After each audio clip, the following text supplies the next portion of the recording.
Good evening, folks. How are we all doing today? Right. Well, we are back. And finally back in some Rogue Trader. It feels like forever. It's been like 3 weeks since we've had a proper game. So, I suppose a recap's in order. We are this person, Alethea. We are the heir to a Rogue Trader dynasty. The person who was training us died. Quote, died, because I still don't believe she's actually dead. So we have taken over the household and are now the Rogue Trader. We have got a ship. We have fled a system that has had its son kidnapped. We're not entirely sure how you kidnap a son, but they appear to have had a damn good go at it. So, good for them. We fled that system and made our way through the warp, with many, many battles ensuing, to a planet called Janus, one of our protectorate, and the breadbasket of our dynasty, as in it produces all of our food that we then ship to the other planets. The Imperium being what it is, a lot of food is required because there are a lot of people, and certain planets, like hive worlds and foundry planets, can't actually grow their own food. Because there's kind of a lot of pollution in the air, and no plant life and no animal life. So, some planets are designated agri-worlds, which is what this is. And we've come to secure, in the time of war, our planet. And be like, yeah, not having that. However, as we've got here, we've found a little bit of chaos. Attacks on the governor, Eldari, Urilet, defending the governor, one of the Eldar race. Not sure why really yet. The planet itself was apparently originally designed by the Eldar before they fled to the craft worlds, so they see this as their planet. And there's an insurrection, an insurgency. Seems like the Eldar might be supporting it, causing it. And as part of it, animals and plants are mutating and causing all kinds of bullshit. These are some animals that we have murdered because they mutated and came at us. And that's about where we are. So what we need to find out is what is corrupting the wildlife, what are the Eldar doing here, and what can we do about it? Also, what is the airspeed velocity of an unladen swallow? Yeah, so first thing we need to check is the text-to-speech working. This Vox Tower was assembled from parts clearly not intended for such a use. Among the support beams and plasteel sheets, you see arches from containers and fasteners from agri-cisterns. Yes. So, in the meantime, while we've been away, I got the text-to-speech working. I've tested it in another save. I started a kind of a fresh game, where I was playing a Blade Singer psychopath psyker. And I tested it and got it all working. So we have some nice fancy voices. We have a narrator, we have a female presenting voice and a male presenting voice, as well as our own unique voice. So, for example, Urilet, Agenta, Kara, and Idria will all sound similar. Well, they'll sound identical, to be fair. However, Abelard and Alethea will sound different, because those four share the same text-to-speech, whereas she's got her own, and the male presenting also have their own, but we don't have any males in the party other than him, so can't really see. I've got my controls. It was that one. Right. So we came up here because we thought this wasn't the right way, which we were right. It led to an ambush, so we need to head back. And we've yet to figure out how to get down there. We assume it's going to be there. So, the path down was here. Oops. This looks familiar. This is where we found out about the Eldar. So I'm going to have a scoop of ice cream, because I've earned it. And it's very, very warm. And the ice cream is not, and I like that it's not. Are we arriving? Ah, yes, you can't actually get down there without me interacting, can you? That's a good point. I think we looted everything here. So that's good. There's one of the Eldar corpses. Where the other one is. But this is where we first fought the Eldar. One came running down into melee with us. But isn't it there? Yeah, one came running down into melee, the other stayed up there and sniped at us. And, where are we going? Ah, that's right, I bound it to my thumb button because I'm smart. We went up there, so we're heading this way down. So we've cleared most of this map already. Not a lot for us to do. The touch of she who thirsts has disfigured the Lila Ethan down to the smallest of her children. How deep does the corruption run? Okay. The plant is covered in pulsating purple spots. Young shoots are already covered in similar marks. Clearly a sign of mutation, not a disease. Okay. She who thirsts is Slanesh. That is the Eldar name. Hello, big face. That is the Eldari name for the god they birthed in by accident. The Chaos god. And we believe she is the cause of the problems. Hello! It's alright though. Kara's at the front. Right, so, snipers. Oh, we've been ambushed, so we can't do anything. So luckily the formation has paid off here. Where can we go? If I go there, can I still bodyguard? Where are you? You. I don't need luck. I have strategy. Okay, at which point I should probably also set up our formations. I can't remember what our formations do. Grand strategy is 2x2, 13 plus damage with ranged attacks and gain 11 over pen and 11 crit. So you're going to be coming back here. You do have line of sight, so perfect, set that there. We also, grand strategy is 2x... all allies on the backline area gain 13 cover and dodge, and 22 damage reduction, so that's going to be probably there. So that's where the gunners are going to stand. And then our front line is whatever encompasses both of those. Not me.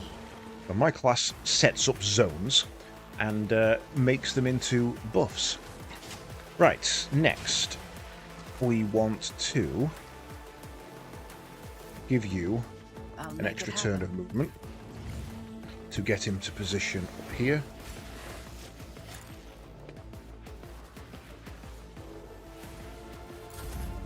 And then give you an extra turn so that you can no, don't want that one. Precision shot furthest. And then go on to Overwatch so that on your next turn you get a free shot.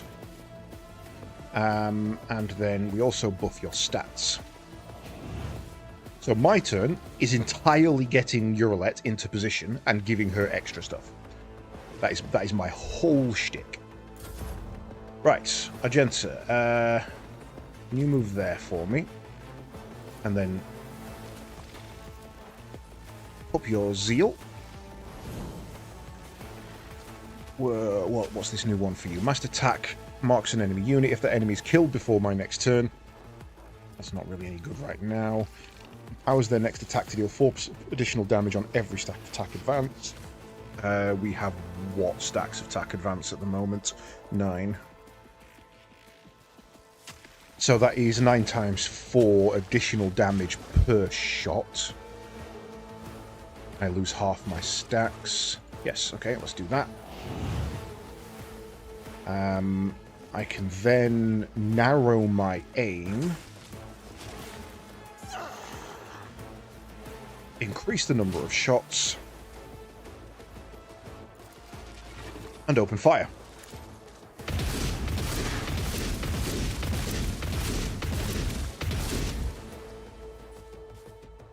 Finally, the heavy gunner is starting to do what I wanted it to do. Holy hell, that was a lot of damage.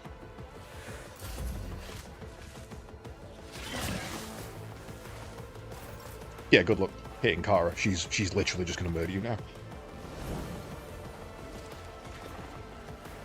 Right, Kara, that is your initial go. Let's...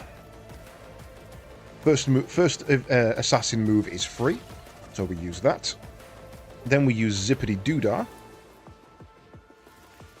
Then we use dance to the other side. And then we... Oh, I should have opened first, shouldn't I? Yeah, oh well. And we stab. And murder you.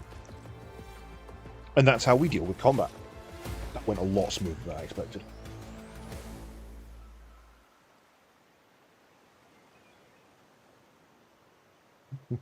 Sorry, ice cream. I need to eat ice cream, it's so warm.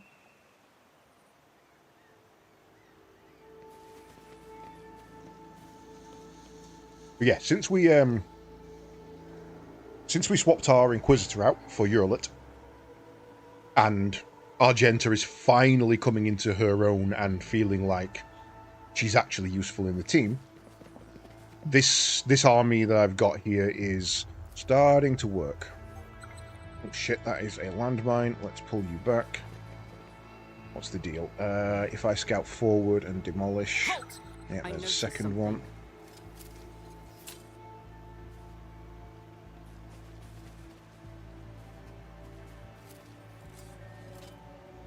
I rise to the occasion. The massive statue depicts one of the gods of the Eldari, an ancient Xenos race that once inhabited vast regions of the galaxy. God? Is that one of the gods?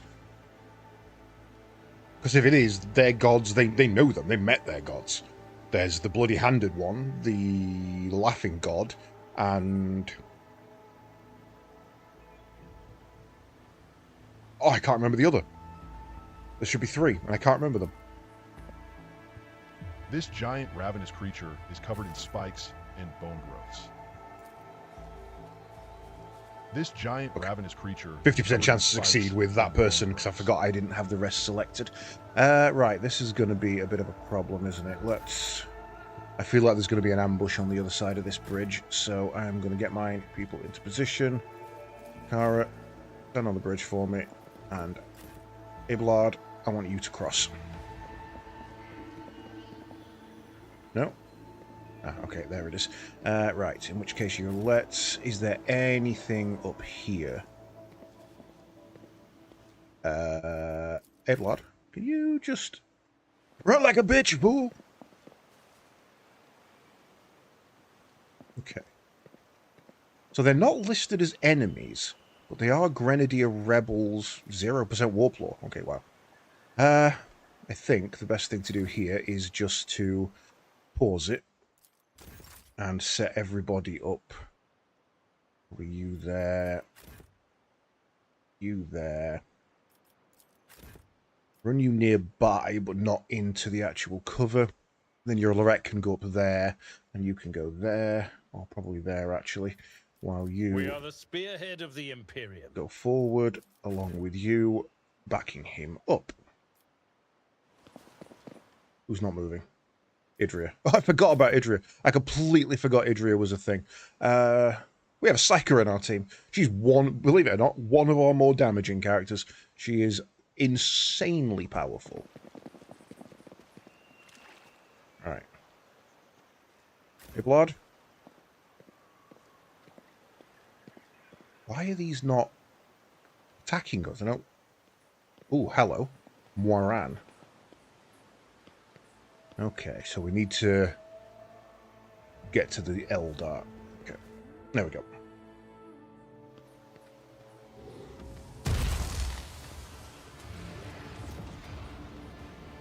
Oh, shit. That's a big webway.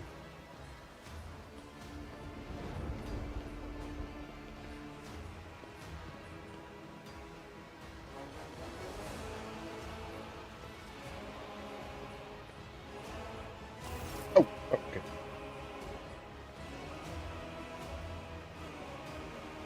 Huh, why didn't it read that out? It's supposed to read these. The tall being is in a fine, long garment turns to you, their face hidden behind the blank visor of their helmet. When they begin to speak, even from a distance you feel the air around the figure grow cold. Mon Kai, you should not be here. Early it strides forward, her eyes flashing. Morin, I am calling you to account. You said that the great danger threatening the Lila Ethan lurked in the hearts of the Monkey, in their greed and ignorance. And all the while another enemy was looming over this world. An enemy whose tracks you should have seen in things to come. Silanthresh, she who thirsts, is threatening this world, and you hid it from us. Answer me. Did you or did you not behold our greatest foe in the Lilithan's future? Did you lie to me?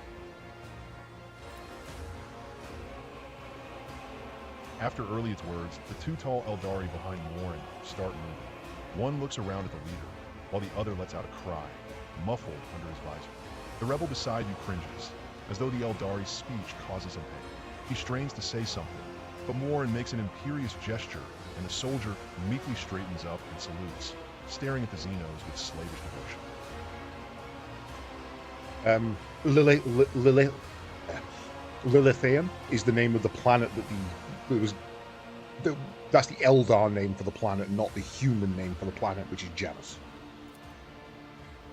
The robed figure inclines their head, and then they begin to speak. Iliad the Outcast, you left the path that was set out for you. You brought unknown Monkey to our refuge, and now you speak to me with unseemly anger. Your long wanderings far from Kruderak have altered your mind and tainted your sight. Wow. That's a little fast. I mean, to slow that down. I can't remember how to get into the menu to... Oh, no, I can.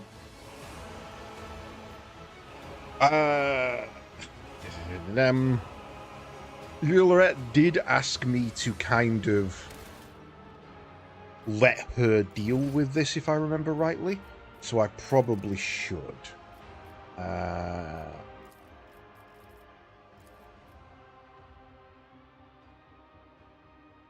Stop playback.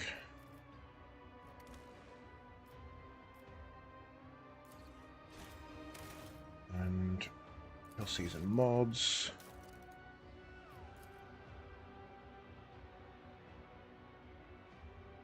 Right, male presenting. Speech rate is 1. Let's drop that down to 0 and save. See if that's a little bit better. Okay, so I'm tempted to just let Yoret take the lead on this one.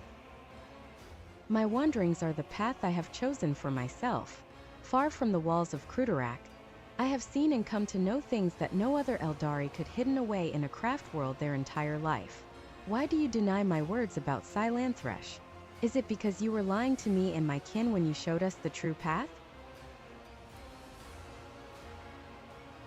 This Elentak was the first person to discover the coming of Silanthresh, one of those whom the Monkey call Chaos Gods. Without her, I would still be deceived by your words about destiny and the true future. Silanthresh is Slanesh. Elentak is their name for humans, or leader humans, I think, more specifically. Monkey revealing paths, it's ludicrous. Monkey bring pain and strife in our time, and for all time. How can you trust a monkey after what we taught you? After hearing the sorrowful song of the dying world? Warren turns his head toward you. It was not chance that brought Kruderak down. Monkey destroyed our ancient home, stripped us of our defenses, doomed us to wander amidst the cold stars. Kruderak is the craft world that was destroyed. Okay, even if Kruderak was destroyed by humans, as you claim, I imagine you gave them perfectly good reason. But I wasn't there and know nothing of this calamity. Warren gazes at you intently. If these words had come from an Eldari, I would have believed them. But you are merely a monkey, a plaything of your own passions. Any emotion that takes hold of your soul can drive out all trace of reason and honor. You are playing with words and avoiding the question. Notes of desperation and rage are creeping into Erliot's voice now. The Lila Ethan is under threat from our eternal foe, and yet you're more concerned about the presence of the Elentak than the corruption that is flowing through the veins of this world. Did you never consider that your war might simply be hastening Silanthresh's triumph? Perhaps the ruler's servants, in their efforts to protect her, will resort to more and more instruments of corruption. Warren leans down over Erliot, his tone menacing. You left Kruderak in our darkest hour to gratify your ego. You came to us on the Lila Ethan, and I accepted you as one of our own. I even gave you a real purpose, Iliad the Outcast, and you dare to insult me, a Farseer. It was a mistake to let you into our circle. You have turned our efforts to survive into dust with your own hands. Doesn't have a portrait. I am a child of Asuryan Warren, not a plaything in the cold hands of fate, which you claim speaks through your mouth. My choice of path is no worse than yours or any other Eldari's, and my path calls me to fight our true enemies, not eradicate the Monkey. If it comes to it, I will stand with them, for this Elentak can see what you are blind to, Farser. Earliet's eyes Farser. are alight with fury. She pointedly lays her hand on her weapon, looking away from the Farser. Farser. Farseer. Right, need to use to protect the world and my vassals. I am willing to help the Eldari defeat the archenemy. I don't want to go with that one. It seems like the smarter option. Let's cool our tempers and speak calmly about this. Go for 2. Warren turns his head toward you. So Iliad the Outcast has revealed our secret to you. I'm sure you have something to say in that regard, Monkey. Oh, there's a hidden option there that we can't do because we're not a heretic. Living in serious danger. There's no sense fighting each other. Let us deal with our common enemy. The name of that danger is Monkey, and I will see to it that the Lylarethan is purged of those defiling her face. Then again, there is one way to prove to me that the Monkey truly do care about the well-being of their captured world. Eliminate the ruler of the Monkey sojourning on the Lylarethan, and relinquish the governing of this world to me and my kin. Not a fucking chance. The Lylarethan herself will stand as surety for our agreement, as will your compatriots who live on it, and the profit that you will gain by tilling the maiden world. Warren tilts his head to the side. Our human helpers will replace the leaders of the Monkey. We will be the ones who govern the Lylarethan from the shadows.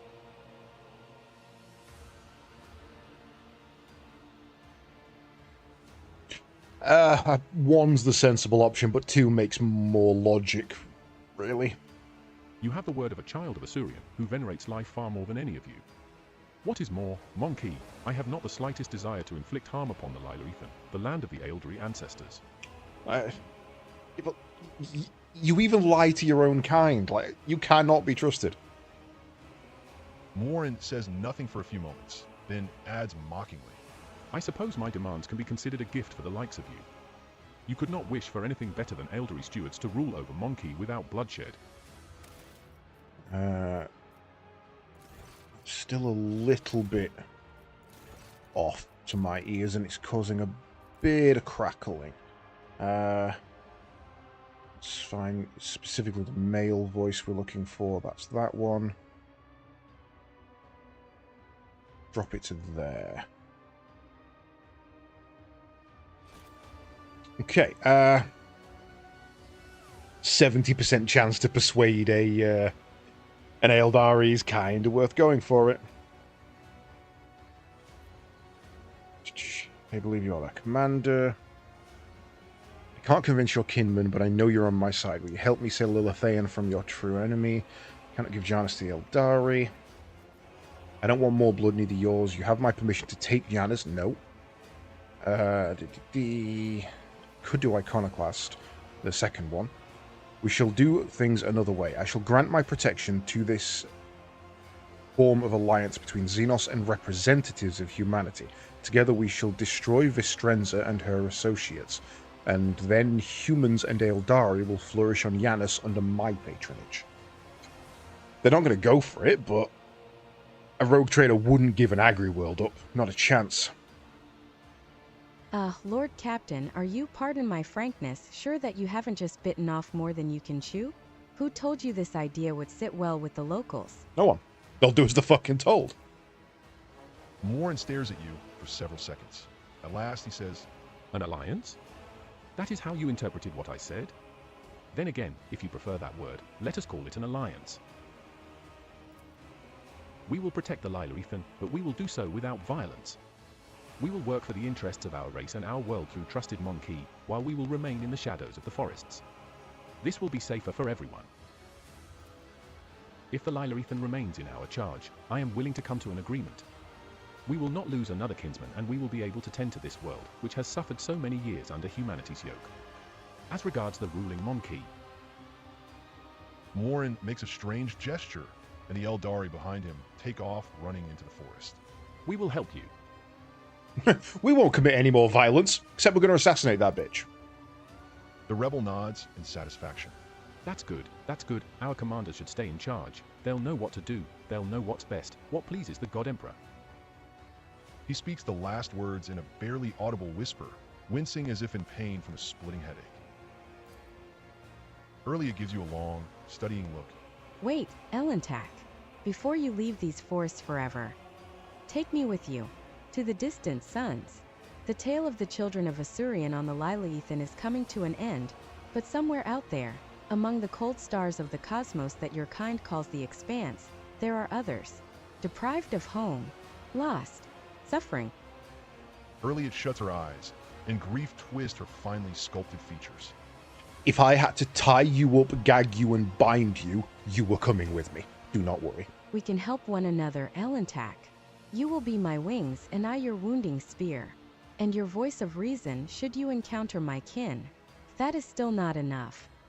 Earlier thinks for a moment and continues carefully. I promise you a wondrous reward, Elentak. The treasures of my world hidden in the vastness of space in exchange for the rescue of my kin. If you remain true to your word and do not go back on our covenant. Why should I be concerned? Mr. Not and your kin from Yanis do not object to sending you. Always wanted to add a Xenos to my retinue. It's an honor to welcome an Eldari. You do not lack for boldness. Even your request is worded not as a plea, but a treaty. And I like it, so we have a deal of 6. Well, Elentak, Aletheia, yes? I am tired of titles and designations, my own and others. Since your path lies beyond the limits of the Lilith, I will go with you, to search for others of my kind scattered among the stars. Perhaps they will greet me more warmly than this brood. And remember your promise, Elentak. When we leave the Lilith, it will be to go to the distant stars. Morin saw them in his visions, and they sang mournful songs about the fate of my people. And I will fight beside you until the song of the stars turns into a funeral lament. Cool. Well, we avoided a fight with the Eldar. That's something. I am, however, stealing this. Cute. Are there any more shiny shinies?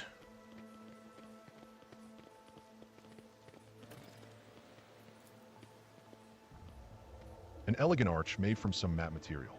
You see no joins nor traces of fastening, as if the entire structure was cast as one. It was grown. That is Wraithbone. Still not. There's like a clicking I'm hearing in the male voice. In the narrator. Narrator voice. Because the pitch is too low or the volume's too high. Let's switch it to normal. See if that's any better. Oh, we got a level up out of that.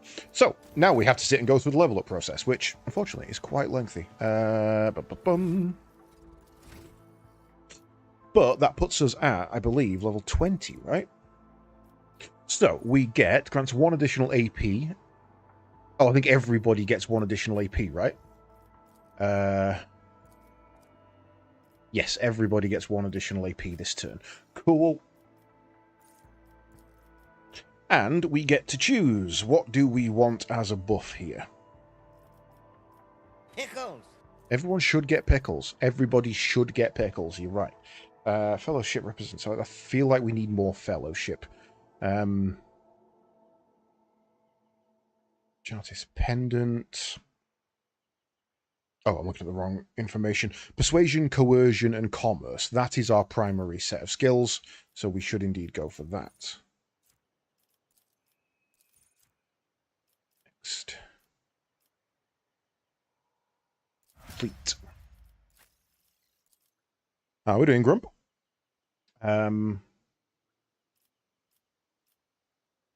So he gets another AP. So that puts everybody on 5 AP now. Now, you should probably get Toughness. You are just there to tank the crap out of everything.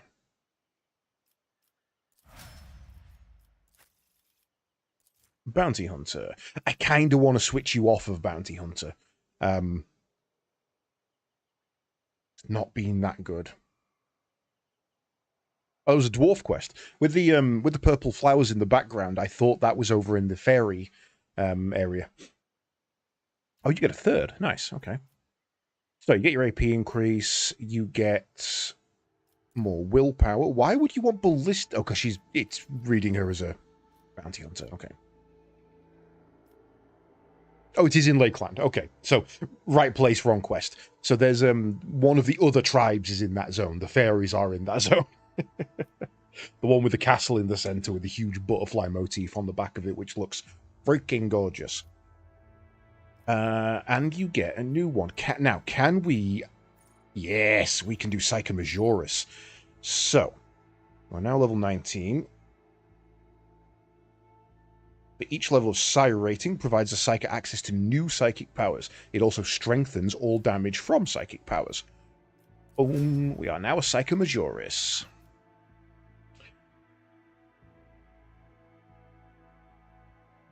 Lakeland is right outside the Crystal Tower. I've got my maps mixed up. It's been a while since I've been there, to be fair. Right, Mistress Gunner. You get your AP, and you want Ballistic skill, because, holy crap, your accuracy sucks if you're not on Burst Fire. Yeah, level up the Assassin, so you also get your AP, which just turns you into a demon.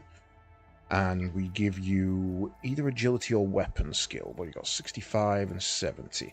Let's get your agility up, because that increases your dodge chance, and that is your survivability at the moment. And it is kind of insane. Your Let's. You get your AP, you get your ballistic skill. Who's got the highest perception at the moment? Oh shit, you. Okay.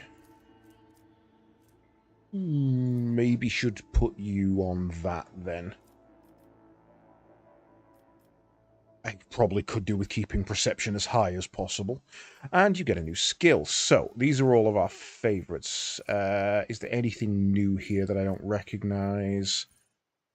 Does not look so, so we just want to go into favourites. We don't want to use the Drukari because, holy crap, what you've got is fine. Kills a target with a single shot attack from an Aeldari weapon for the first time in a round. She immediately gains an additional attack. But it does take AP.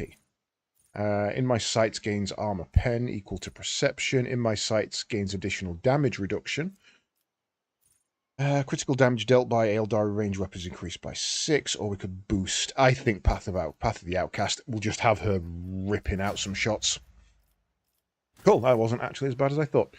So, journal. Fairies are in Lantern North, but at the moment I'm battling the Swarm in No Man's Sky. I've got a friend who really likes No Man's Sky, but he swears by not doing the...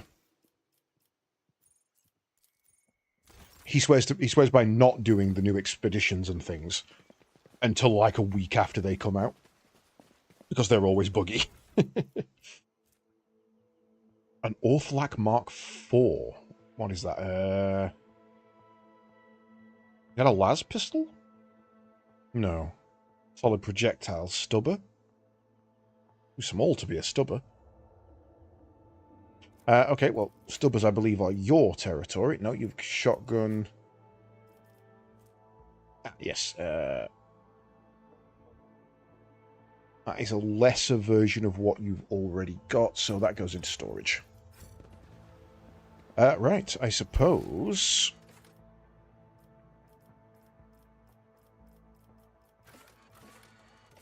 Eldari in distress.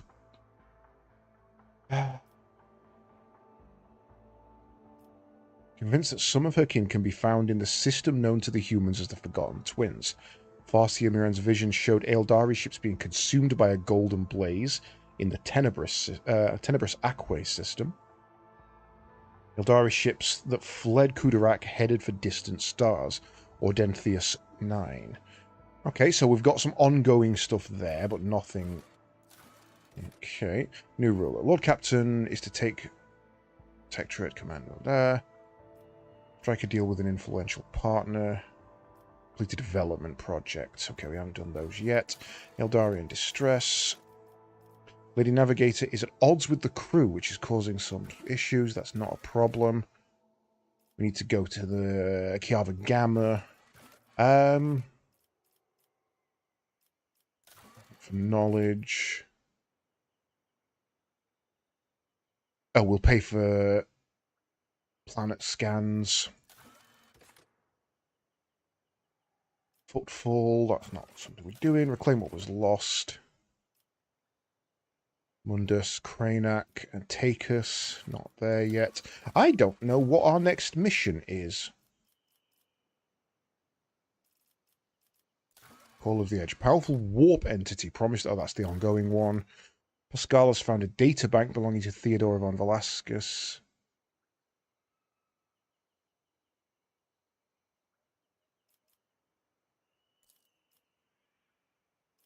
So we've got those two to do. Critical tasks. Well, the ship's fuel levers is in a poor state. Inspect it and diagnose the problem. Okay.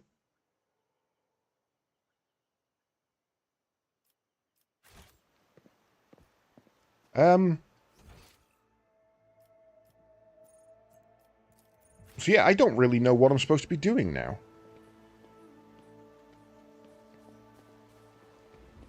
I await the fulfillment of the vow, Monkey. Okay, I guess we're going to the void ship then.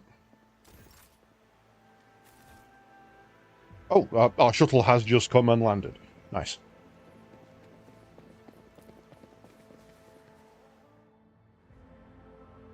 That'll help.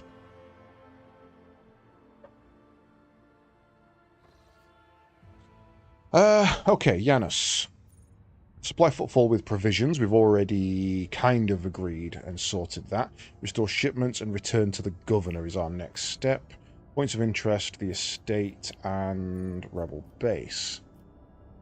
Bastille has already been gathered there. So we're heading back to the governor's palace.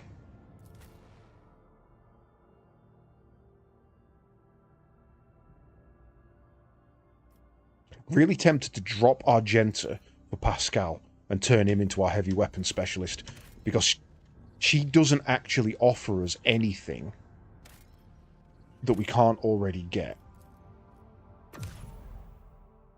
I might go and retrain him and see what I can do, because at the moment we have no one with tech skill and 2 people with demo skill, so it might be worth swapping her out. And she's only going to be pissy with us with the Eldar anyway, so let's go do that. The high factotum Janry's Danrock greets you with a cool smile and the merest hint of a bow. Rest assured, there are people of the most outstanding talents among the thousands of your crew. I will contact the overseers at once. That's the custom character shit, isn't it? That's not the one I want. The high factotum Janry's Danrock greets you with a cool smile and the merest hint of a bow. Pleasure. Training. Here we go. I will show you our sparring chambers at once. Right. Free to respec you, but it will get more expensive. Right. Oh, that took a day to retrain him. God damn. Okay. And you can't change his archetype. That makes sense. Okay. So, these are all standard. It comes with passive learning. Randomly distributes the same number of exploits when using analyze enemies among all enemies within a 10-cell radius. Okay. So being up close is kind of better for him. Intelligence deals with tech, right? Lore Imperium. Yeah, we don't have anyone smart in our team, so that's fine. We've already got a lot of the favourites sorted. But what I want is...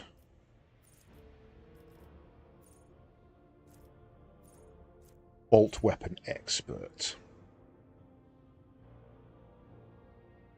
Maybe.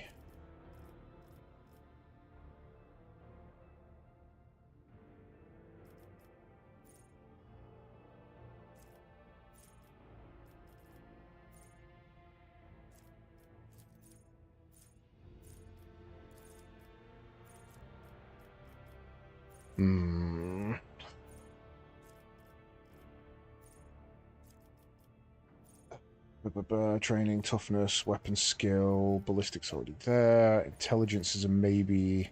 Don't need any of that. Melee superiority.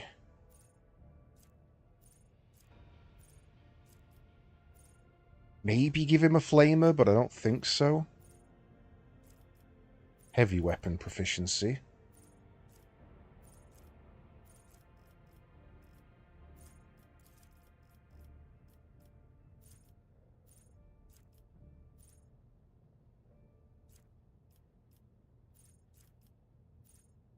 Plasma overcharge, no.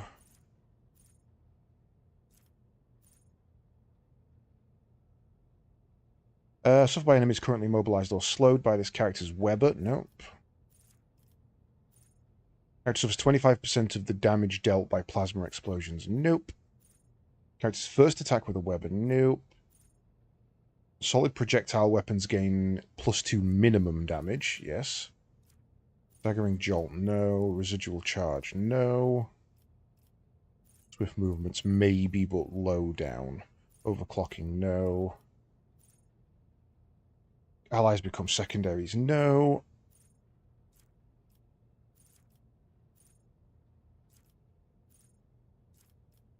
Okay, so that should cover everything we need from him.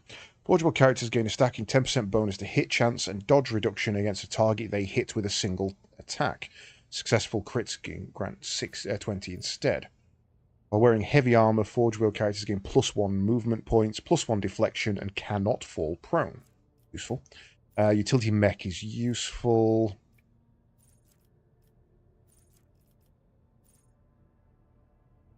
Just the required strength value for heavy weapons. Okay, I think let's get tech use up because we're going to need it.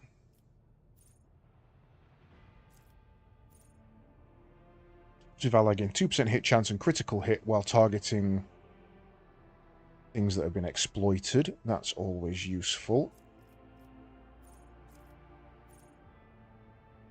Can tech use and demolition by 10.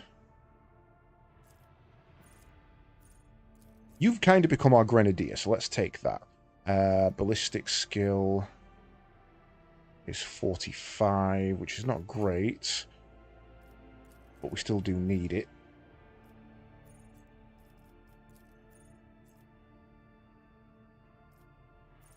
Operative gains 25% cover efficiency and 15 perception and ballistic. This effect lasts until he moves. I had good use of that, to be fair. Was one exploit from each enemy in a 5-cell radius to... Nope. For the next attack against a target affected by exploit, target's cover efficiency and block are reduced. Allies can also remove exploits. I think we go with perfect spot. Tech use...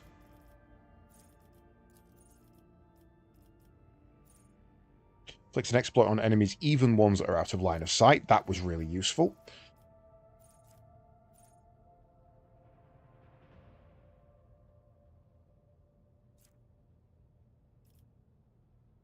Get your ballistics up. None of this is going to matter. We're not going to use it. Targets cannot move until the end of combat. The target's MP is reduced by 3. Also cripples enemy. Also intimidates. Target also provokes an attack of opportunity whenever it attacks. Kind of the only useful one.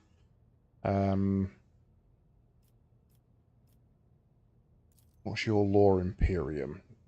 Yay has 116. Holy shit. Yay also has that. We'll put that on you then, because you're not great at it. Oh, apparently doing it again.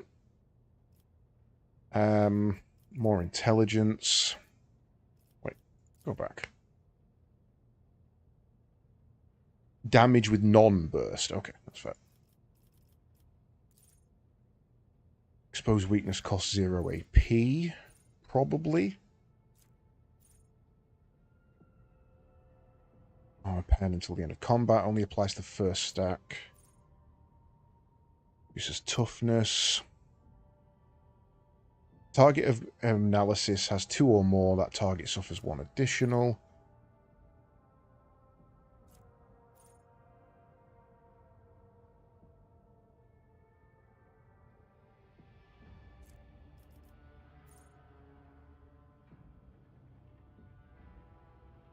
don't want Steel of the Forge. It's just a lot of buffs.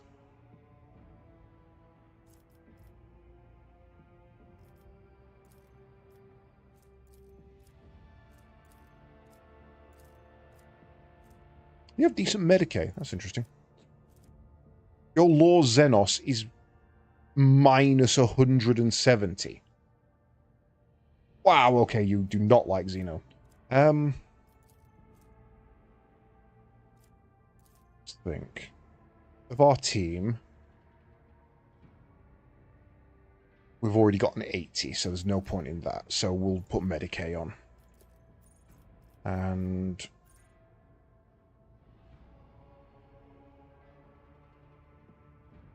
that's just going to burn an AP that I don't want to burn.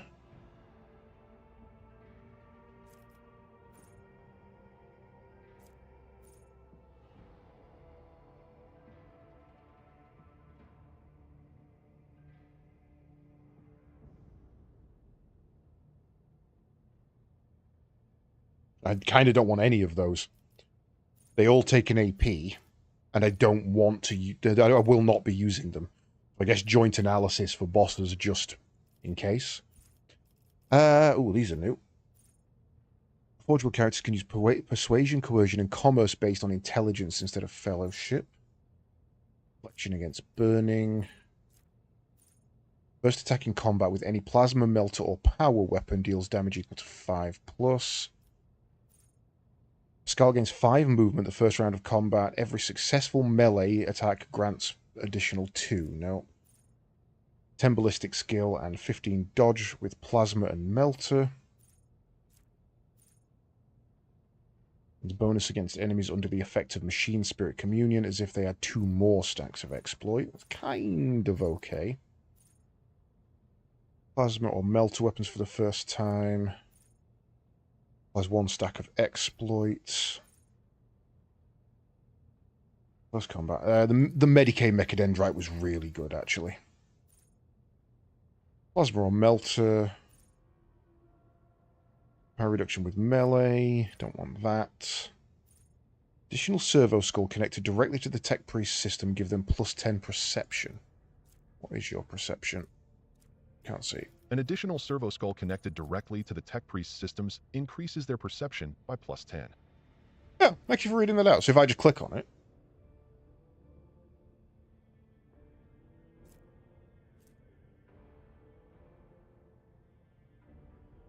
While Pascal is under the effects of machine spirit communion, his melee attacks deal an additional +15% damage and gain +15% armor penetration.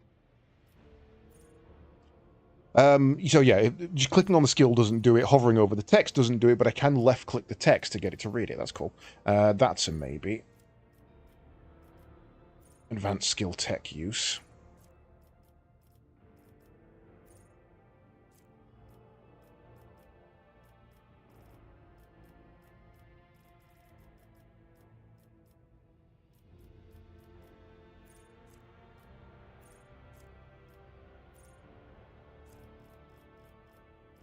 Right.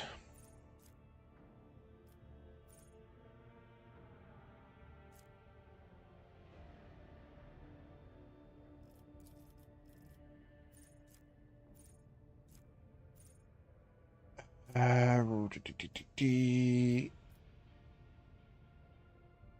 think I'm going to get you the heavy weapons proficiency now. Increase your ballistic skill and your perception.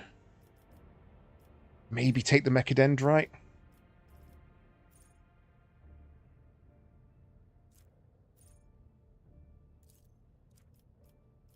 Let's give him some more damage. Second upgrade, disarming attack also cripples. Operative next turn, the target cannot move. May as well. Again, it's never going to be used, so it doesn't matter. And then we get to choose what we want to do with him. Do we make him into a bounty hunter? I don't believe so. What would assassin give you? No, that's not going to work.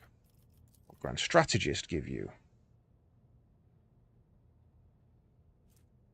Chooses the combat tactics area.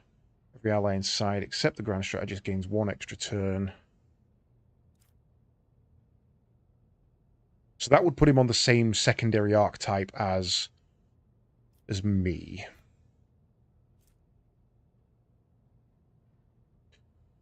Which I don't really think helps us all that much. Whereas Bounty Hunter says, hey, go fuck this thing up.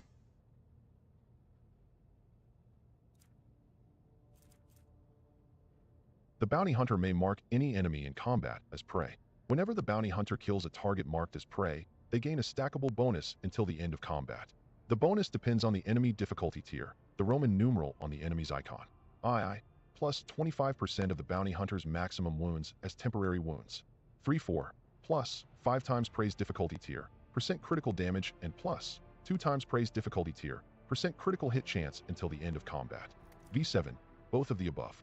Hunt down the prey has 3 charges at the start of combat.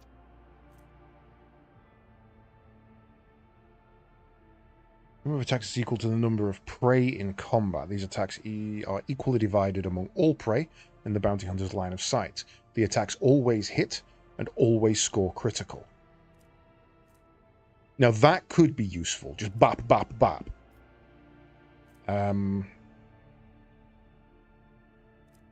What to do? I think I take him Bounty Hunter. I think that's the...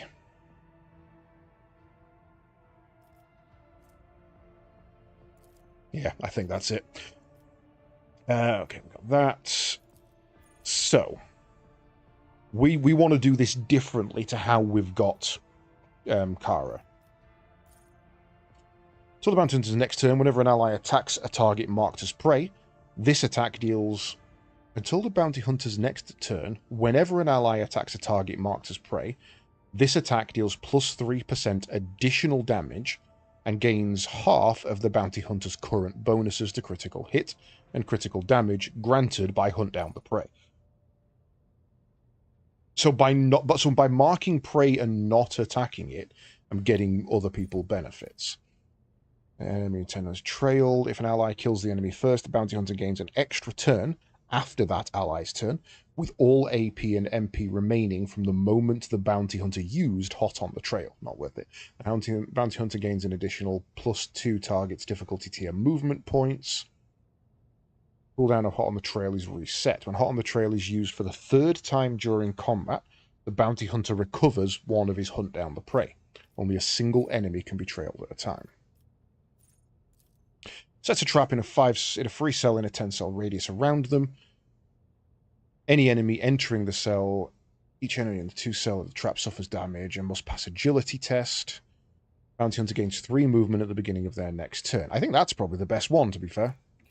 Called a bold maybe. Next attack this turn will have an additional effect. +5 damage, armor reduction, 9% health. Target's dodge is also, if the target of the attack is marked as prey, its armor and dodge are also reduced. No, I think we take the ensnare on that. The bounty. It makes a single free attack with a selected weapon. The attack always hits. Does not end the Bounty Hunter's movement, but only deals 32% of the damage, usual damage.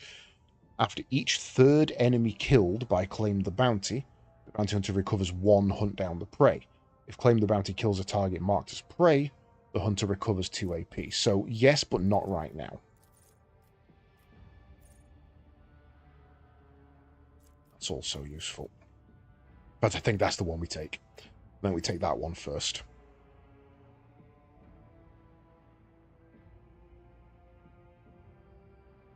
It's 1 round cooldown. We can do that. We can just mark 3 targets as prey for free.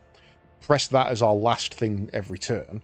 And just have other people doing 3% additional damage with improved crit hit and damage. Yeah, he's a buffer. Let's do that. Okay, now there's a lot of new stuff. Prey, whenever a prey is killed, all enemies in a 10-cell radius have their agility reduced for 2 rounds. Maybe. Whenever a Bounty Hunter scores a critical hit, they gain armor pen. Nope. Whenever an enemy is killed by critical scored by the Bounty Hunter or their ally, I gain % damage. Maybe. Whenever I score a critical hit, the target's armor is reduced. No. Kills a prey, whenever an ally kills the prey, the bounty hunter gains half of the bonuses granted by hunt down. That's probably a really good idea. Whenever the bounty hunter is attacked in melee, no. Whenever the bounty hunter hits an enemy with an attack, they inflict the catch effect on the enemy. Whenever the bounty hunter hits an enemy with an attack, they inflict the catch effect on that enemy. Start the bounty hunter's turn. The target suffers a stacking penalty to their armor and dodge. Once the catch moves or suffers damage, the catch effect is removed.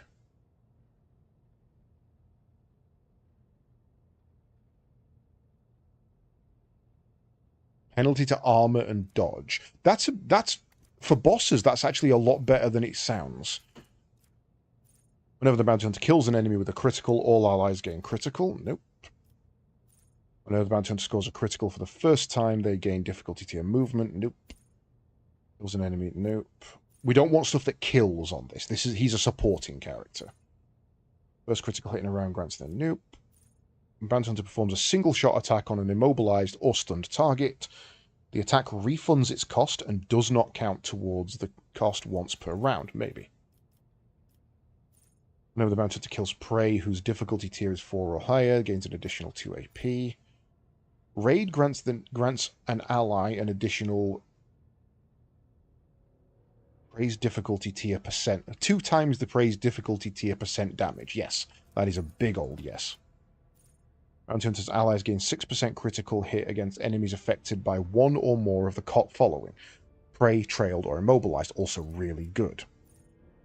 Whenever prey deals damage to the bounty hunter's ally, the bounty hunter gains damage against them for 2 rounds. No. Prey is not being trailed, is killed by an ally. The bounty hunter gains an extra turn with half their MP and AP. The bounty hunter cannot attack during this extra turn. Maybe. Reposition and get into place. Start the bounty hunter next turn, they gain 2 MP for each ally who is adjacent to prey. No, that's all usual stuff.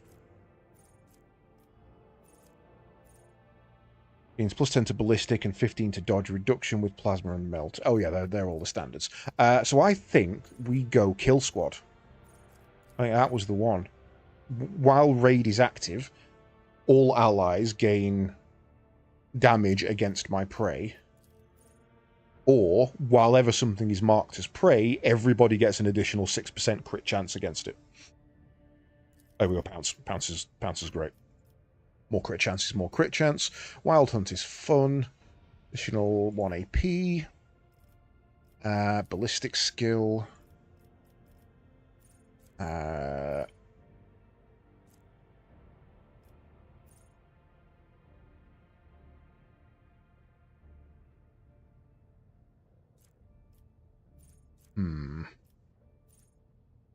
Minimum 2 damage on each shot.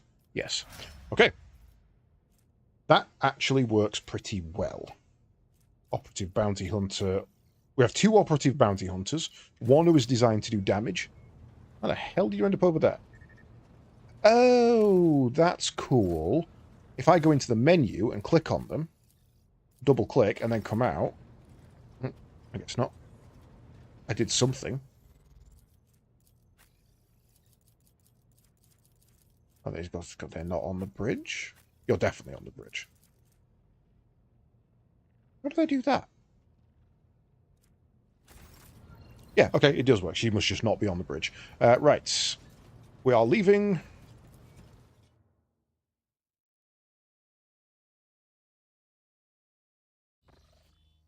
Cool. Right, let's head down to the palace. Drop you for Pascal. That works for me. So we have an upfront tank, an upfront melee. We have a mid-range rapid fire, a long-range sniper, a psychic everything, and me to then go, okay, this battle needs this, you do it again. So I am essentially all characters. Right, N. Let's change our formation. Yolorette comes to the back, you go there.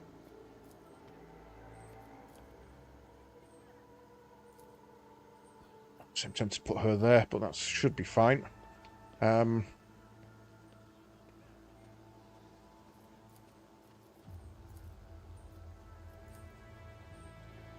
I can kind of do what I want with these, can't I? They... Oh, it's uneditable, okay. I can kind of do what I want with these. And just be like, yeah, okay, so it says that they're all gridded up, but actually, if I wanted to do kind of gunner at the front with tank support, sniper and psyker in the middle, me covering that, and then sniper really far at the back, give us a kind of bracket. Could do that. We don't need to be bound by the shape at the top. Oh. Oh, that didn't save. Why did that not save?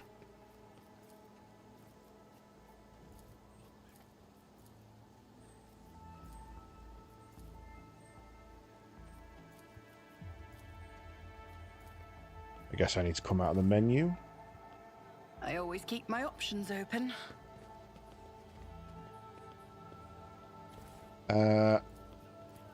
Yeah, okay, I just needed to come out of the menu.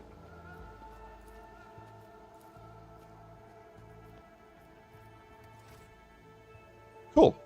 Whoop. Right, has anything changed here? I thought I said John Noble then. I'm like, okay, so we're just doing the rookie then. Janus Noble, Attilas Quint. Attilius Quint offers a friendly smile and a bow.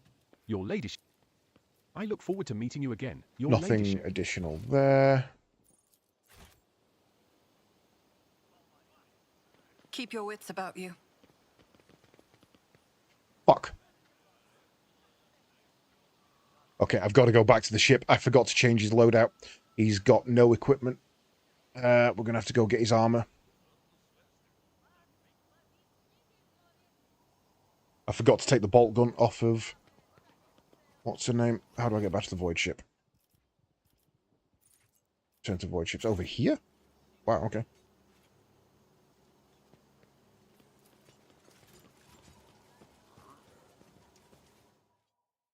I completely forgot. I've set him up with a specific weapon in mind, and then not given him that weapon. So that's fun.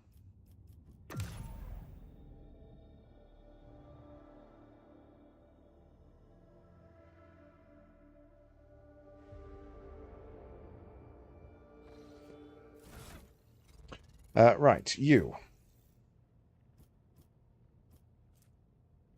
Let me check my void ship first. Oh, that's not the right one. I wanted to go into my void ship's cargo hold. Cargo. Enter text. Bolt.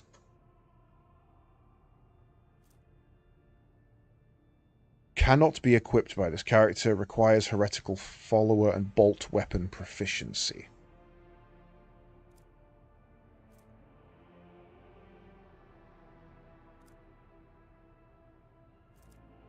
What do we got? That's a 9 to 14 at 12 range. That is a 9 to 14 at 12 range.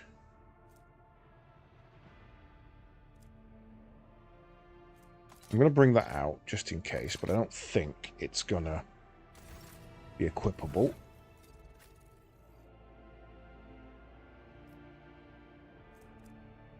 Why do you only get one set of weapons?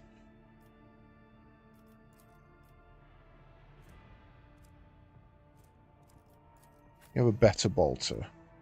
10 to 16, yes. You have a slightly improved one. Yeah, have a shitty one. We have a heavy bolter. Requires strength 60. Fuck. And, of course, your strength is nowhere near.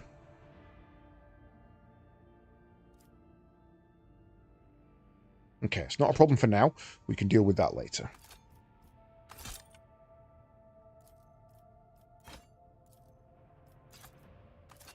Request denied. Oh, he doesn't fucking give a shit. He has a brace. Oh, okay. In which case, where did your staff go?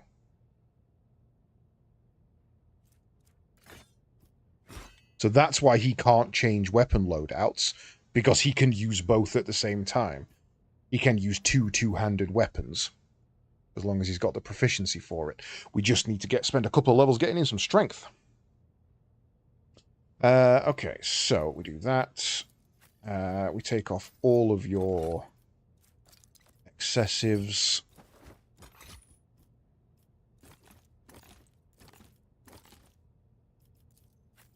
Right.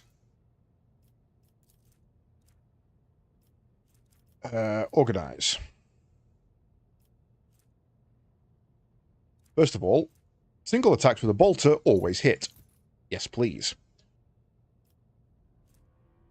Grants plus 15 to Medicae. Where to parry melee attacks with their ranged weapon using ballistic skill instead of... Okay, maybe. Gloves reduce the recoil of all automatic weapons, which is what you're using. I don't think you have recoil with a brace like that, though.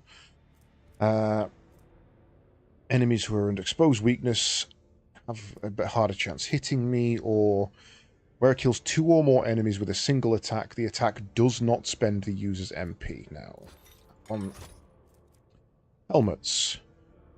Helmet grants the wearer immunity to critical hits for 3 rounds. Critical hit chance and ranged attack against enemies with less than 50% wounds.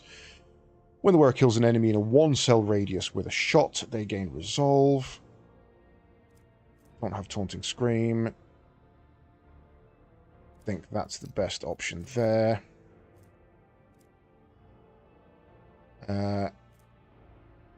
May as well give you the Medicae. You guys have gear. Why do you have gear? Gimme. You don't, because we never used you. Once per turn, when the wearer scores a critical hit with a pistol, we don't use pistols, she can keep that. Wearer's ranged attack decreases the target's dodge, does not stack. Wielder attacks with any ranged weapon at a 1-cell, they also inflict bleeding. That's a maybe. Movement by 3, yes. Not better than yours, you're at. Wondrous Portent, 22 to 25. Technically, but I think it's got a downside if it can only Deadeye. Yeah. It's only Deadeye, so it's not worth it. Grant 5 bonus to Lore Xenos. They also grant critical hit against Xenos. Okay, so organize. Cargo. Oh, we do have a Weber.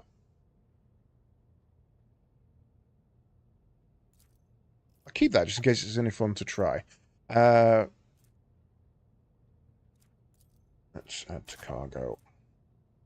Still don't know how to use these yet, though. I think they're drops from the expansion. I don't think they're actually going to be usable by me. Swords. Right, armor. We are wearing chainmail. We are not wearing pirate chainmail, which is far, far better. Can't wear that. Can't wear the hood.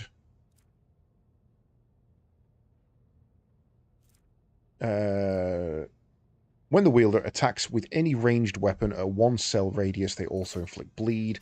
That's a get out of jail free if we need it. Bonus to persuasion. Attacks hit an enemy, the wearer gains 5 bonus to critical hit for the next ranged attack against the enemy, does not stack. That might be better than what we've got. No, the recoil is good for you. Dodge against exposed weakness. No. Movement points by 2. What boots are you wearing, Kara? Oh yeah, no, you keep those. You definitely keep those. But being able to reposition our heavy gunner is not a bad thing. Unless your Lorette needs them. Whenever the wearer deals damage to an enemy, the wearer has a 25% chance to gain 2 movement. Actually, yeah, I think we'll swap those round.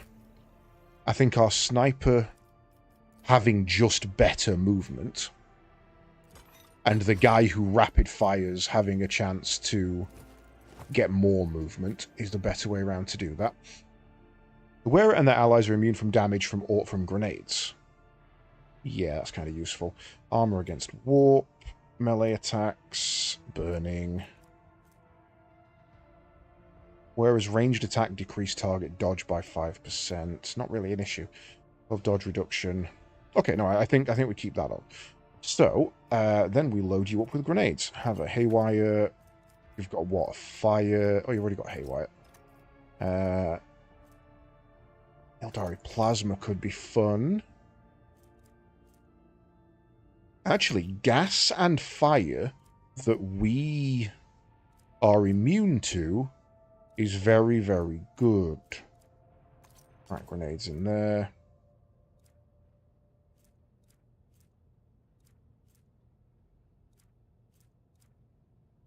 Yes. Yes, they are. Okay. Right. Off back down to the planet.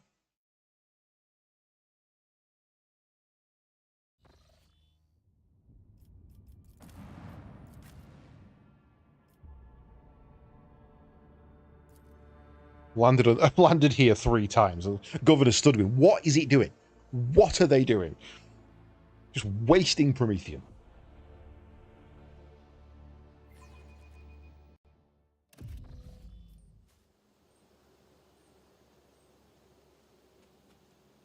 Right, has it kept the order?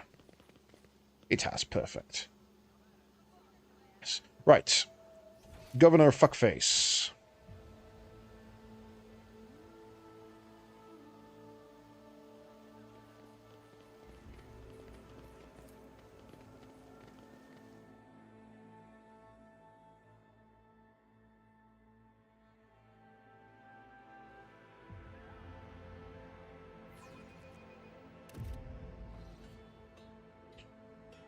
Right,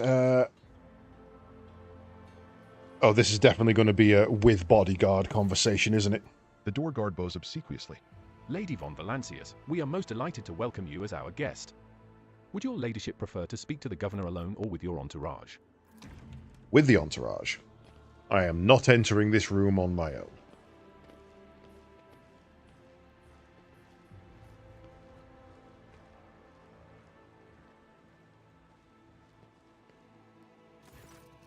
Greetings, your ladyship. How may I be of assistance? Around the Rebel's Nest. Have you really, your ladyship? And what have you learned? Everything. I know everything. And now you have a chance to beg for mercy.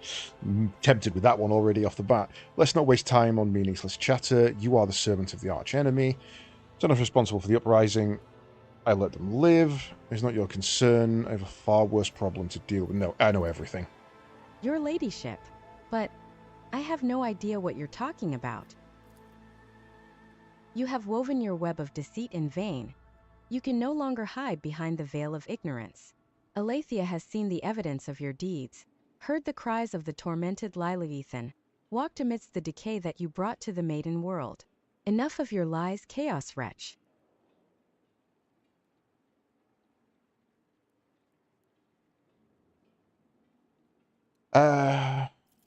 Sorry, just replied someone in Discord.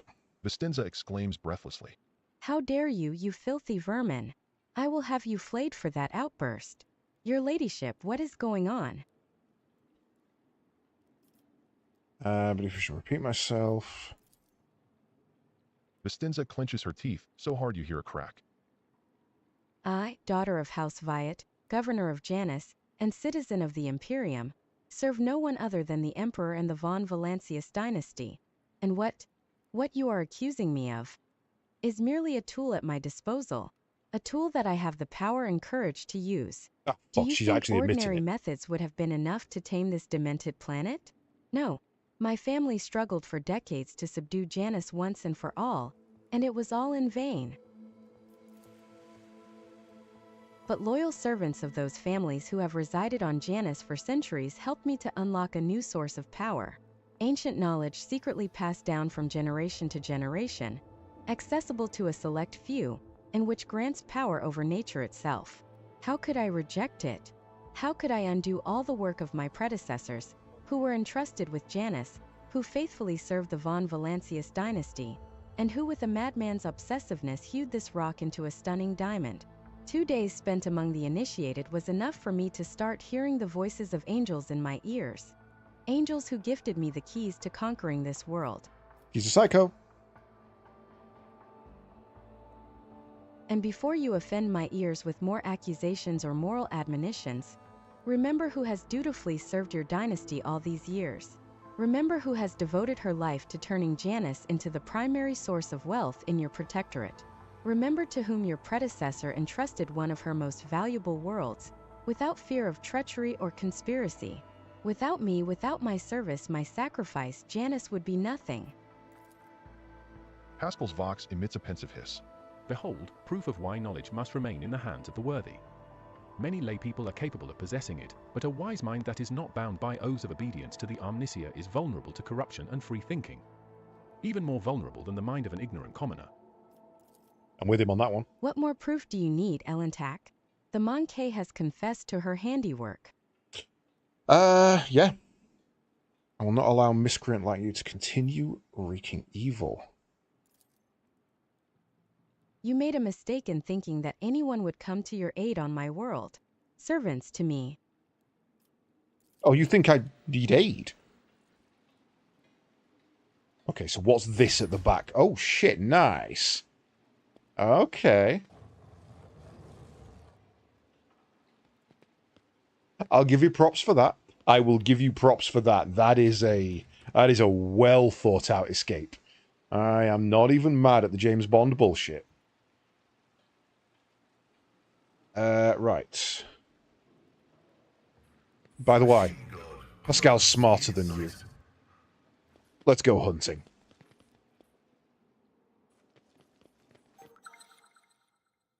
Is there money to be made? Right. You are my only demo expert now, so I need you to tread fucking carefully.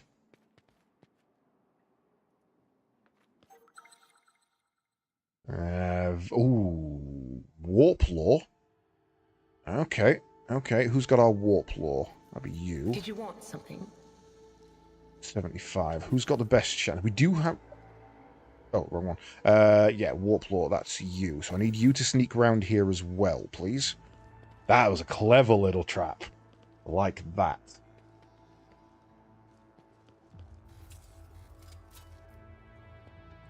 A sigil on the floor.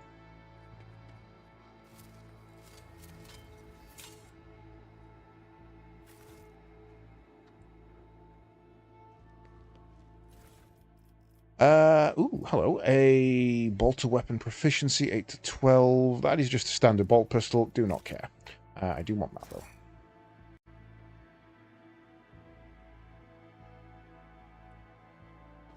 Right.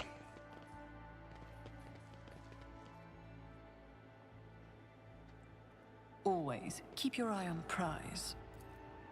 And because we now have Pascal back, we're not burning through multi-tools. And melter charges. Oh god, I've missed you, Pascal. I really have. Even if you're not good in combat, I'm keeping you. Oh, it's a fucking Slaneshi hooker house.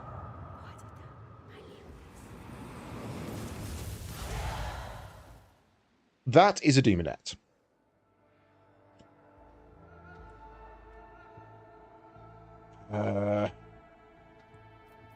Miscalculations are for commoners. Let's give that a I don't make pause. You go mistakes. there. I make profitable You go learning there. experiences. You go there. The feeling you're going to need to be relatively close to the front, so you go there. You go cover that. They say a You go little bit cover of that. humility never hurt you. You will beg for mercy, but I will grant none. Okay. Your Emperor won't save you!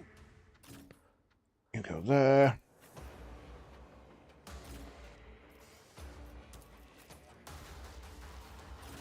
Kara can go so fucking far. It's always fun to see. What is happening there? Oh, it's your arm. I thought it was going through the floor. It was really weird. Scal's already in position. I would like to be on the hilt, and you stay in cover. Do not want to go in there. Right, so let us set up some battle zones. So, First of all, we get the crit rate.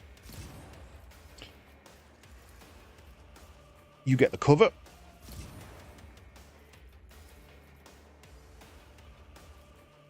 And you get the damage. Then, we grant bonus to you. Bonus to you. What was that one? Encourages an ally who immediately recovers from burning and bleeding. Oh yeah, that's right. Combat tactics. For 1 round, all enemies in the area are forced to meet remake. So it's no use. Right. Have a free go. You still only get 2 because it's specific, so... God damn, that's a hell of a long shot. Can't take the demonette. 2 demonettes at the back there. And the governor. Okay, we can get around that way, which I should have paid attention to. I am going to clear the room here, I think. That might pierce through.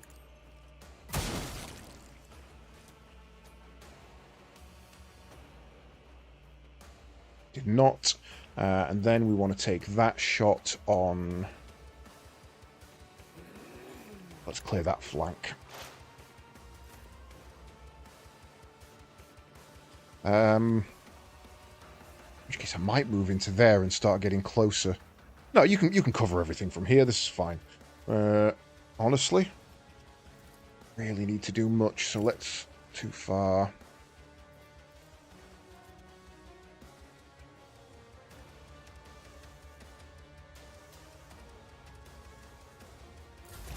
And turn. Free shot. Right, so. Perfect shots. Let's mark some prey. 1. If I must. 2.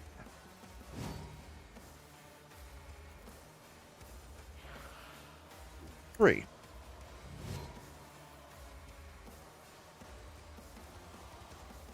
Next attack against a target with an exploit, that target's cover efficiency is reduced. I could just wipe you out with a single shot. There's no point, really. Let's get a plus ballistic skill.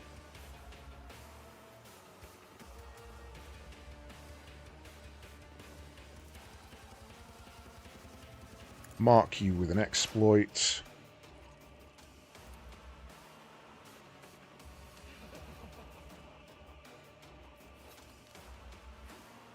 Take a Deadeye shot. Right.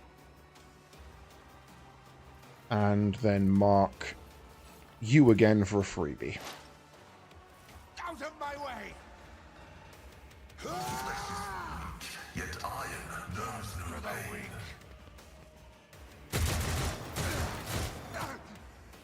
Give in to sensation! Vile delights beckon you! Do they now? Increase dodge of Pascal for me. He's going to need it.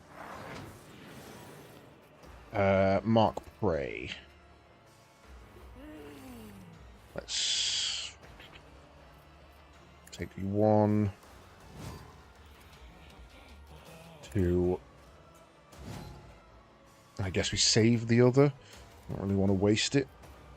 Exploit on you. And burn alive. Oh, about that. Be on fire forever. Ah, it was a warp. That was a manifestation of the warp. That sucked. Cool. That's your go.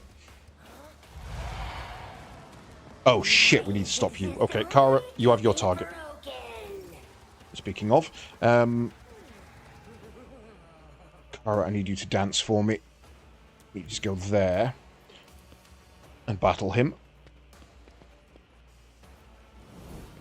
And then dance through the middle. Oh, what's this? 1 round assassin becomes the lowest priority target. If an enemy attacks and gains the elusive effect, which lasts until they attack. Not yet. Whoop.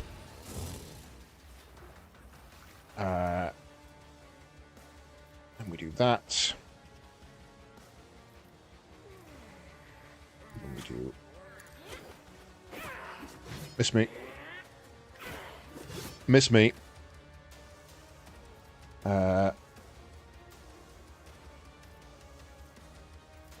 He's got some bonus HP.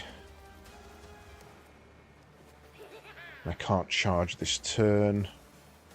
That's fine. You stay there. Abelard. Really didn't want him to be there, to be honest. He's kind of in the way. Let's buff everybody in the area. Until next turn. All I can really do is bop that guy. That does take my movement, but then I can... Just can't charge, but I can get in on the demonettes. Almost. Hey there. I'm your target. Come fight me. At your beck and call.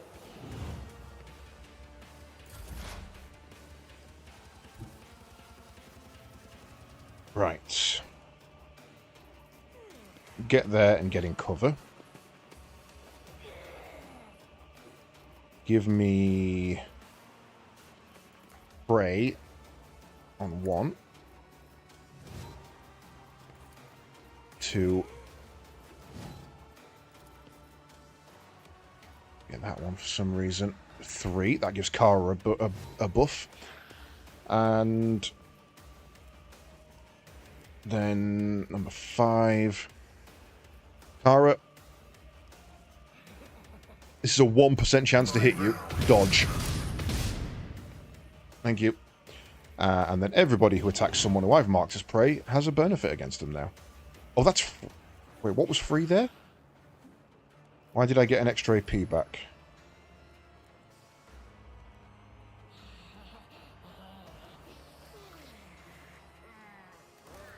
Not sure why I got an AP back there. I guess...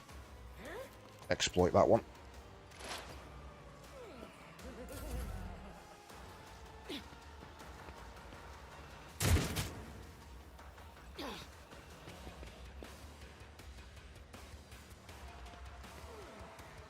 My faith strengthens me.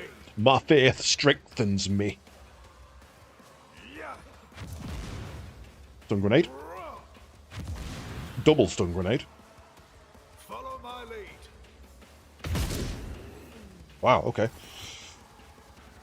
Right. Round 2. Oh, shh. Oh, my word, Monkai. Death awaits. War calls. That was cool. I thought I'd just been ambushed. I thought demons were coming out the wall. Oh, you're all fucked now. Your ancient enemy is here. Your most ancient enemy is here. Right. Stat buff. Pascal, go. Extra movement. Don't think I want to give that to you, actually. Might move you round there eventually, but not right now. Let me move there. And then give you an extra turn. Now, annoyingly, because the other one has moved, the that one won't get hit by my marked shot, which is kind of annoying. But you definitely will. Especially if I then do another.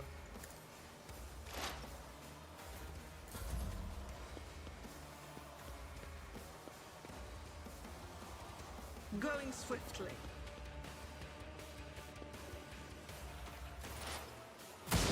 Like that. Second shot failed, that's fine. Now she can't move this turn. I need to deliberately not do the mark shot at the end of this one. Line of sight is only to the demons. So Mountains makes a single free attack with a selected weapon against a marked target. That's no use to me right now. I am not your Xenos pet, monkey. But you kind of has to be. For the next attack, exploit target cover efficiency.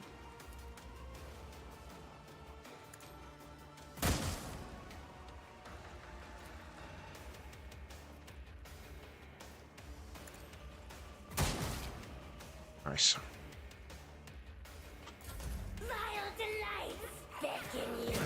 Oh shit, okay, his parry is not that good against these.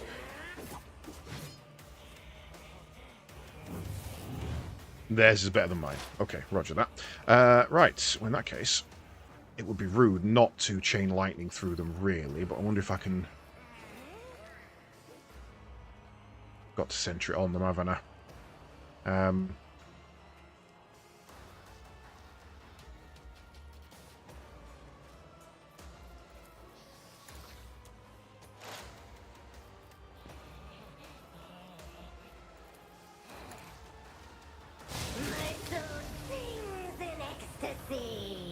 Hey, Ballard, sorry, you have taken an absolute pounding here, my friend.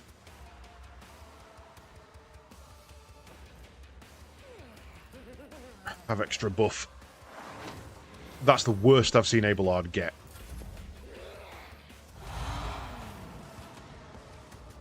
Embrace excess. Spurn monotony. Okay, can I... charge you? No, but I can charge there. I can then assassin. And 1. And 3. Ooh, good dodge.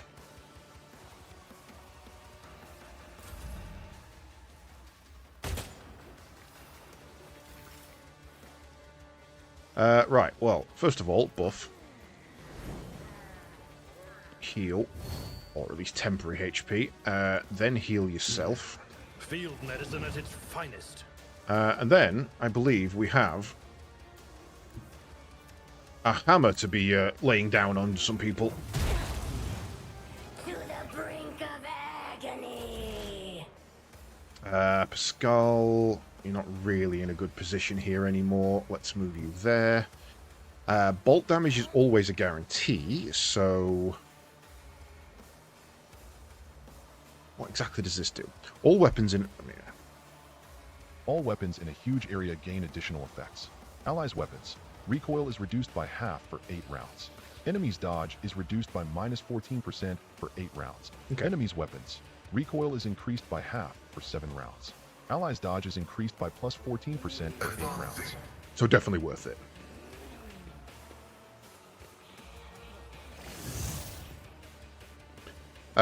Do I give you some cover?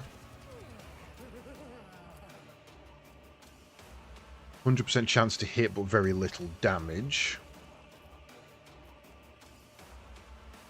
Could clear that away, but even that's not going to clear it, so... Reduces the damage dealt from the target's attacks by -17% for 1 round. Targets with the reject the flesh feature suffer 35 shock damage. If the target is a mechanism or a machine, it suffers 70 shock damage instead, and its characteristics are reduced by -14 until the end of combat. Okay. Get there, get into cover. Give everybody else the buffs. And then... I guess keep Kara covered. Just give a little bit of damage support.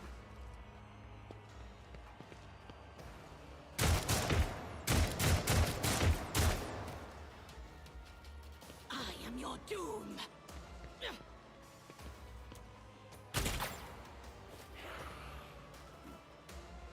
Is she Toxic Needle herself?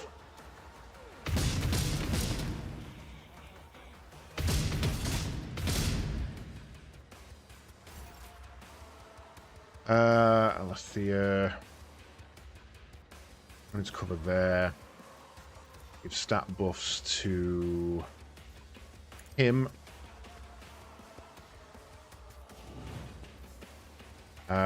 Let's move the damage zone to there. Need to be more proactive about that. Give you... I won't compromise. Oh, she's my one principles. outside. Bugger. Okay. I can move back one, that's fine.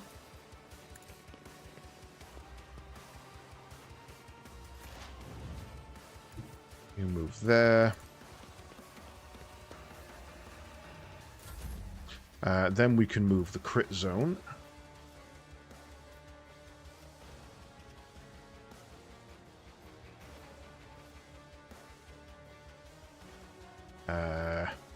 I'll make it happen. Rather you have it than me. And give your Lorette a free turn. But we don't want her to use the stand in place shot. Can't target you. What are our lines of sight? You're good for a shot. 66, 86. Yeah. Cover burnt. Nice. Next turn's going to have to be a reload for you. And then we can move the cover zone.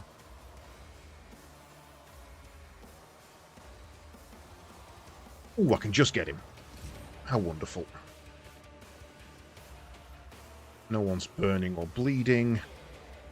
One combat for 1 round, enemies in the zone are forced to re-roll successful dodge and parry. Let's make sure that thing dies.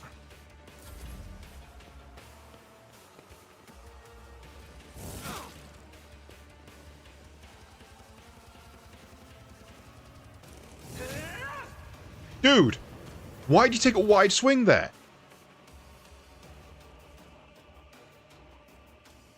There. No, nothing we can do. That extra 3 movement on there is quite frankly nuts.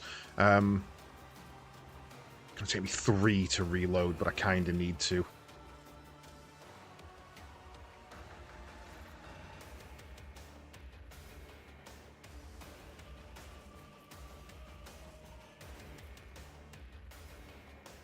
Yeah, I kind of need to reload. If it serves your cause.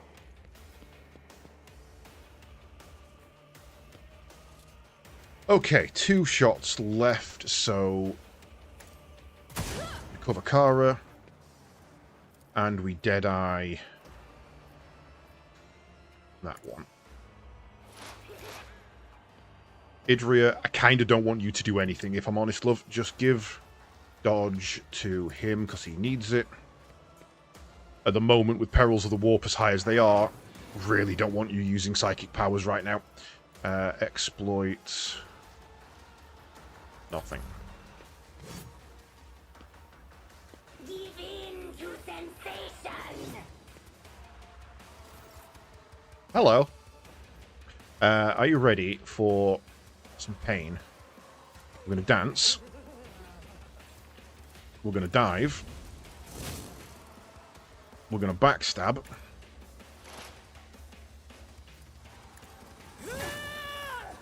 We're going to dive again.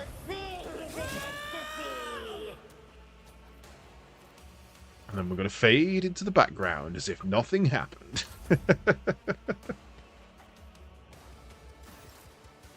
Right. How far does your charge take you? There. So, if we move to there, then charge the Demonette.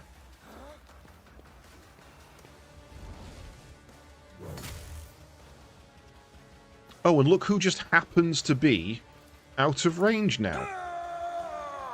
Which means I can ground pound that and hit everybody without hurting my teammate. It's almost as if I planned it. You move to there for me. Exploit weakness on her.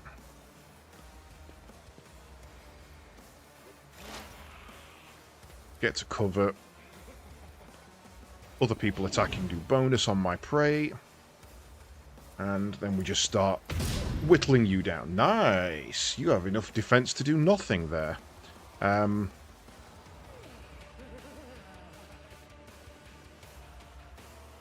leave that as it is.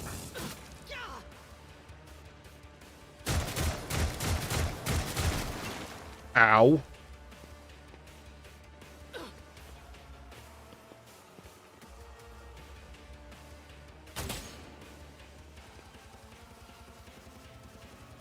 Go on, run. Oh. If I go there, and I grant you an extra turn, I can.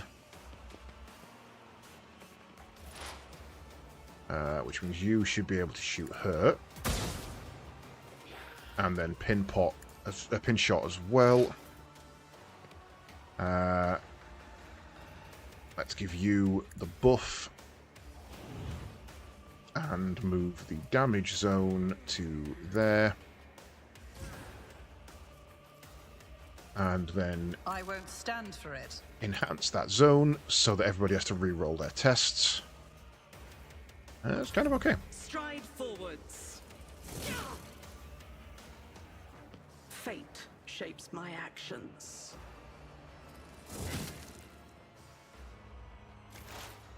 1, 2. Love that she can do that. Right. Get into cover. Single free attack with weapon hits. It does not end the bounty hunter's movement, but only deals 96% of the bounty hunter's usual damage. 96%. Claim the bounty kills the target marked as prey. Bounty hunter receives 2 additional action points, which is going to kill that one. Claim the bounty is mine. Right. Wild Hunt Heroics. Simultaneously makes attacks. Number of targets equal to the number of prey in combat. These attacks are equally divided among all prey and the bounty hunter's line of sight.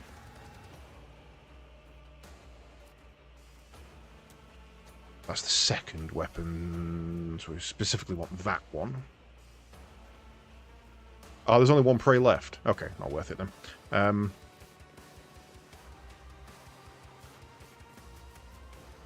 Right, so mark that. Take a shot. Have exploited first. Take another shot. And mark as fuck you. Beneath me.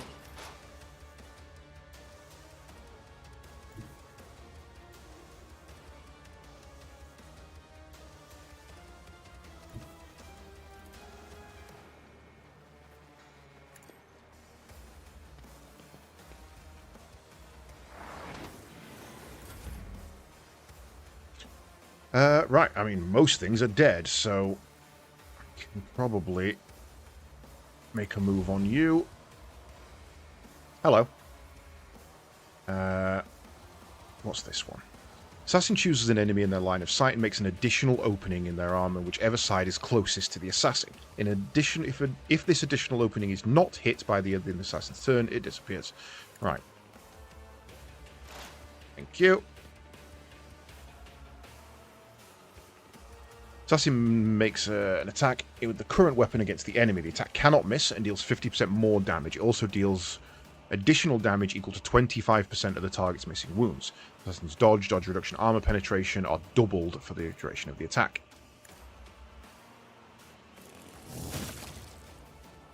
Dead now, bitch. And then stealth mode to keep yourself safe. Could throw a grenade, but there's not really much point. You missed. Abelard, how are you doing? Of your... Next.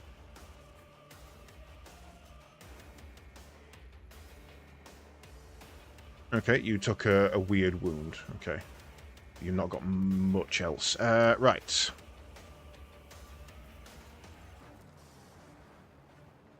You are my sworn enemy. I will murder you. You have been murdered. Early it lowers her weapon, but her shoulders remain tense. She finally catches her breath, shaking her hair out of her face in a fluid motion, and looks at you. Yeah, Rain, it seems to be... I mean, to be fair, this is the first part in the story where you're meant to meet the Slaneshi. The Silithian. However, we did have a random encounter with them on the ship, which was kind of a nice little precursor to, by the way, you're heading to a Slaneshi planet. But that was completely random. You have done your duty, Elentak. From now on, the Lila Ethan has hope for the future. A future without Silantresh and her followers. This world has yet to be cleansed, but there is a time for everything. Now is the time to thank you. Early it bows her head slightly. Bows?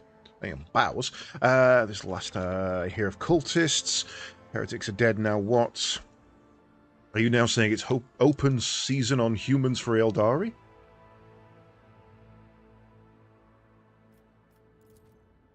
You are hoping in vain. The seeds these spawn leave behind may sprout in 100 years, in other people and other deeds. I pray that I am wrong. Must keep my eye on my worlds. Earliot nods pensively. Right, come on. Thank me. I thank you, to be fair. This must be cleansed. Burn it, Monkai. Do not forget what you promised us. You're always, even in victory, you're dicks.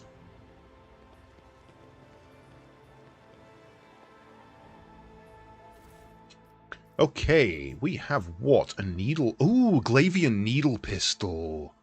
That's fun.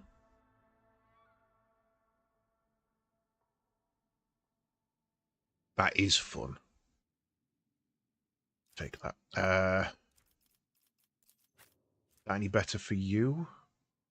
No, we've already got a better one, so that can go. Why are you wearing medium armor? We could do with some heavy armor for you, actually. Right, Sinister Diary grants 20 bonus to Warp Law and a minus 10 penalty to Willpower Resistance. I don't want it. I don't want it. I should probably give it to you, but I like having what you've got. I'm not changing that. Right, 10 to Persuasion. I think that's very good. I like the Glavian needle pistol, though. I do like the needles. It might be useful to give that to you as your primary on the other side. Right. 711 gets rid of the Reaper auto pistol. That's good enough for me.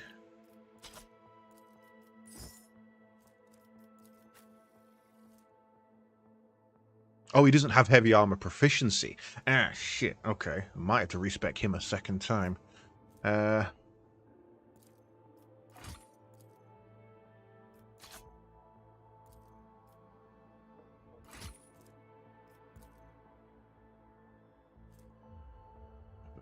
Keep an eye on that one. Right. Let's go looting!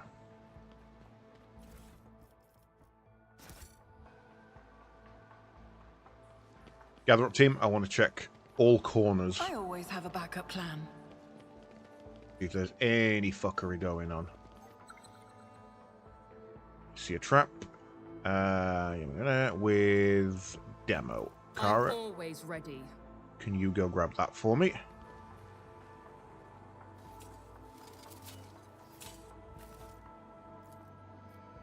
%95% from Pascal. Wow, okay.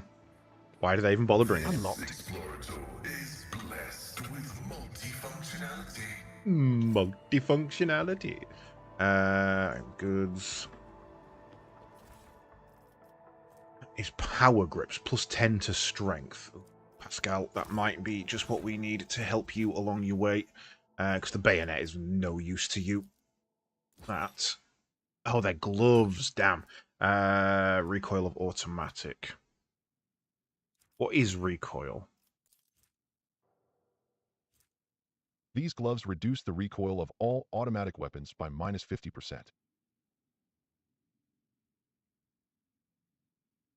No, we really need to keep that on him. Yeah, we really need to keep that on him. So while we can't take that on you, and this is unfortunate, all attacks of opportunity deal plus 4 damage. That is actually better for you. There's that. No, the augmented gloves are perfect for you.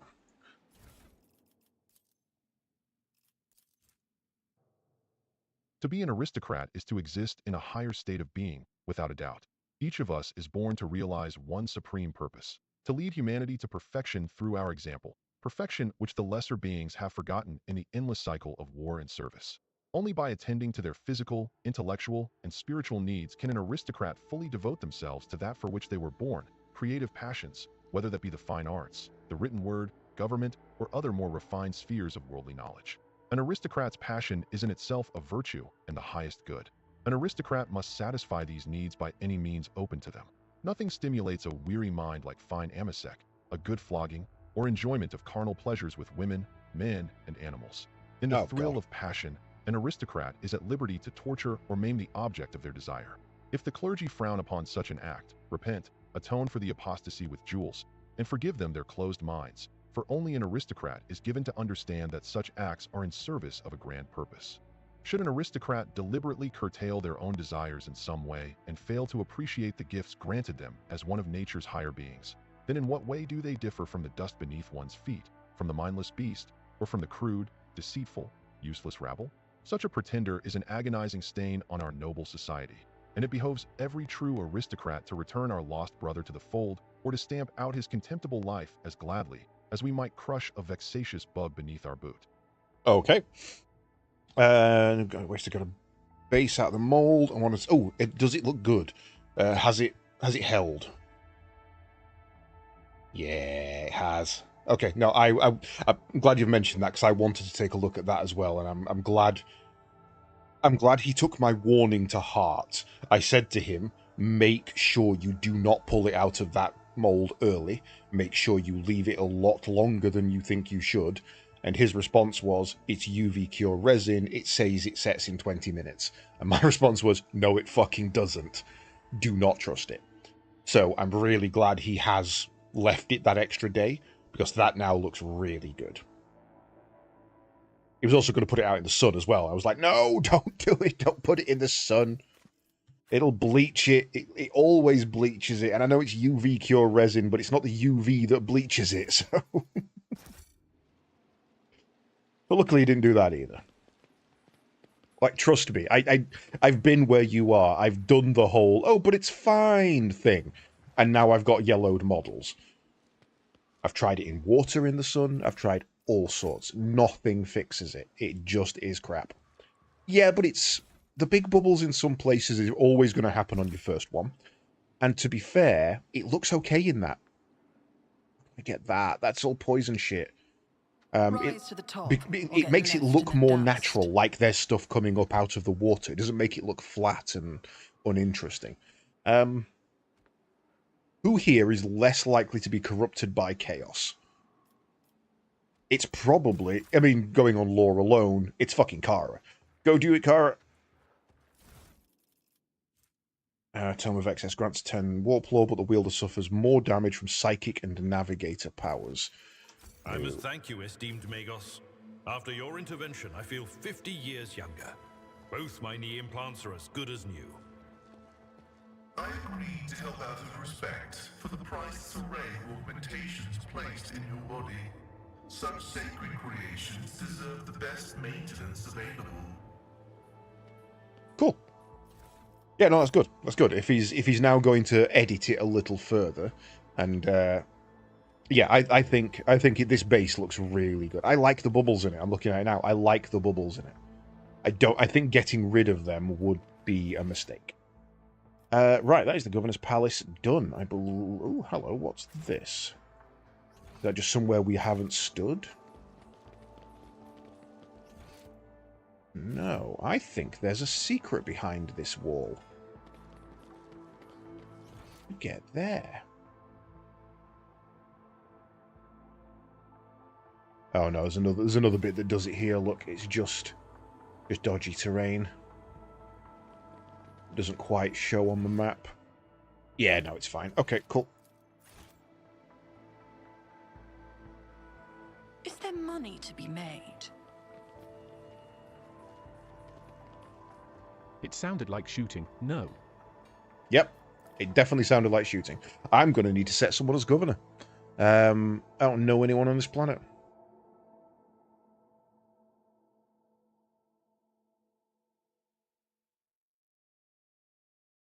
In the bottom corners, yeah. It's weird how even as a liquid, it doesn't always settle into the corners. It's kind of bizarre. I had that when making dice. Right. I'm going to have a quick word with the Magos around here. Who's buggered off? Where's he gone?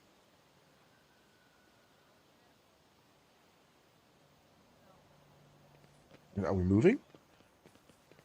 Thank you.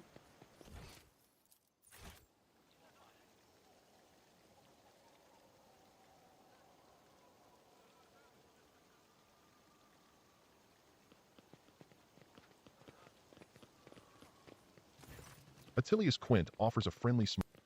I look forward to meeting you Okay. again. I was kind of expecting there to be a bit more to that.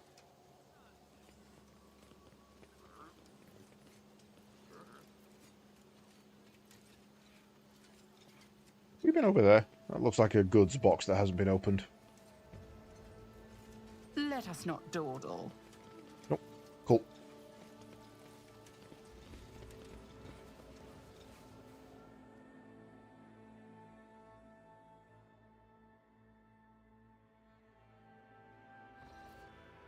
We now have control over the granaries of Janus, the rogue traders so desire. I really like that it hides the ones you don't have. I'm a little bit dogmatic, and I'm very iconoclast, so I can see both of those, but I'm not heretical in any way, so I can't even see what the option is. I really like that. It's very viscous when it goes off. I've seen people use vacuum pots to get it to fully settle. Interesting. I'd not considered that, but yeah. Send provisions to Footfall, or do not send provisions to Footfall. Well, we said we would, so let's go. You resolve the crisis on Footfall Janus. Station will praise the rogue trader who spared them the painful choice between starvation and succumbing to the reign of Incendia Corda. So, we have saved Footfall, gained some experience and some profit and some iconoclast, and we've also pissed off another rogue trader. Here for that. To welcome the new rogue trader, the Adeptus Mechanicus' planetary office brought to the ship an offering of several versatile macro combines, ancient machines whose carcasses had been found on Janus and carefully restored. The Sacred Steel Titans will serve the Von Valancius dynasty. Nice. More extractors. Right. We can now work projects here as well.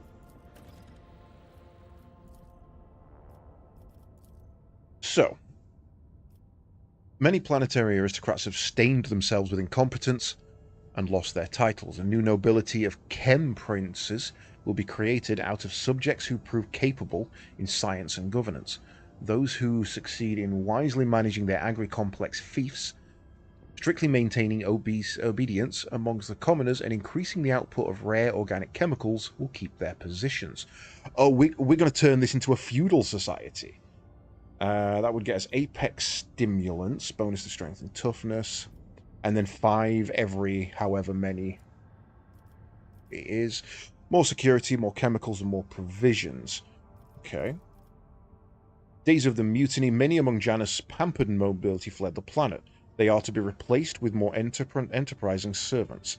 A small but ambitious Ultraquester syndicate belonging to the Casabilla Commission have contacted the rogue trader with a lowly request to entrust the governance of Janus to them. Takara pushing all of his competitors out of the cold trade. They're hoping to change their line of business and become dignified aristocrats serving House Von Valancius. Okay, that's a possibility. Creature the area effect created by the grenade must pass strength, toughness, and willpower resistance tests with a penalty. On a failed toughness test, they become blinded.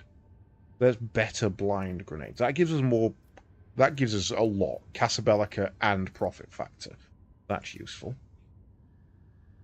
Janus is ailing, and who better to cure it than the sage generators of the Magos Biologists? Management of the agri-complexes will be taken away from the aristocrats and handed over to the servants of the Omnisire, who will synchronize their operations for the benefit of the planet. Provisions times 4. No provisions. Provisions times 2.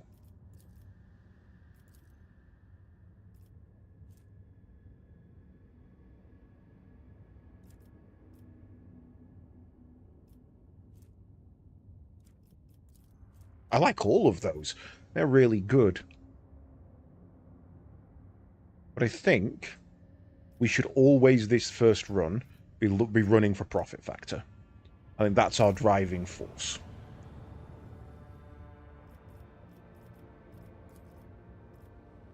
Okay.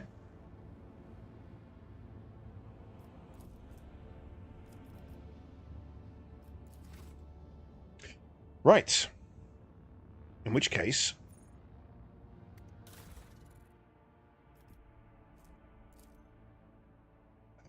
we can't upgrade, we don't have enough scrap. I think it's time we left.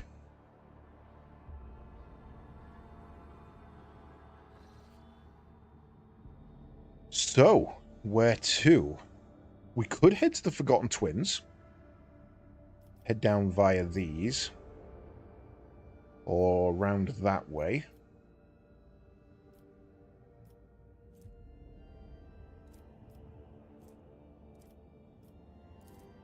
Right, let's chart new routes and see what's available to us. The route from there is a dangerous one from Trinitos. What was here? Magnetic storm.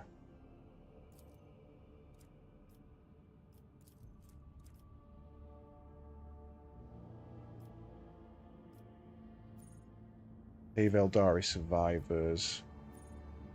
Planetary data to Opticon. We're gonna do that later when we go back in bulk, so I'm not too fussed about that. Eldari survivors. Henrix to Kiava Gamma, that's main story. Or the operation of the administrative apparatus on Dragonius. I want to go there last. I think we head that way first. But I kind of don't want to leave here, so I guess we jump down to there. The tranquility of the warp jump was disturbed by reports of frightening sounds and visions that descended upon the crew. Hundreds of people reported knocking and screaming behind the bulkheads of the void vessel, the sound of nails scratching against the hull, and the elongated Eldari-like shadows thrashing about the long passageways. The phenomena were most prominent in the far corner of the officer deck where the new Lord Captain's companion, named Erliot, had made her home. Okay. The ship left the hostile material and returned to real space. Lord Captain, we have an emergency. We have received word that there has been a sighting on the lower decks. The Vox Master's voice breaks. A sighting of Lady Theodora. The messages we have received are incomplete and vague, little more than yelling and hysterical claims. There are reports of casualties and unrest. The compartment in question has already been sealed off, but I thought you might want to look into what's going on for yourself. The situation is delicate and, what's especially disturbing, there are mentions of Adira Tlass being present at the scene. Let me go. Right away, Lord Captain. So I can't take Idra with me because she's there. So let's take another Psyker instead.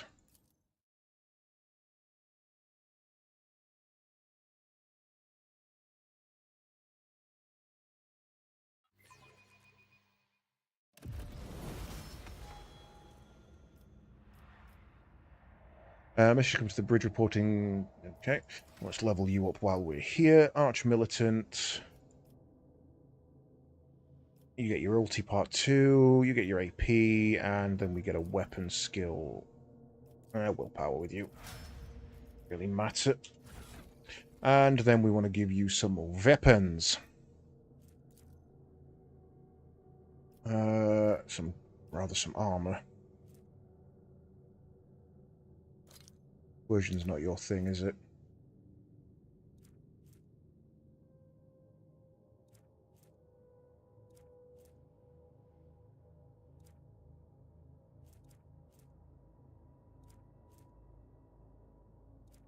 Or equation. I don't think any of this is going to be good for you because you're just going to stand there and use psychic powers anyway. No, fuck it. Right.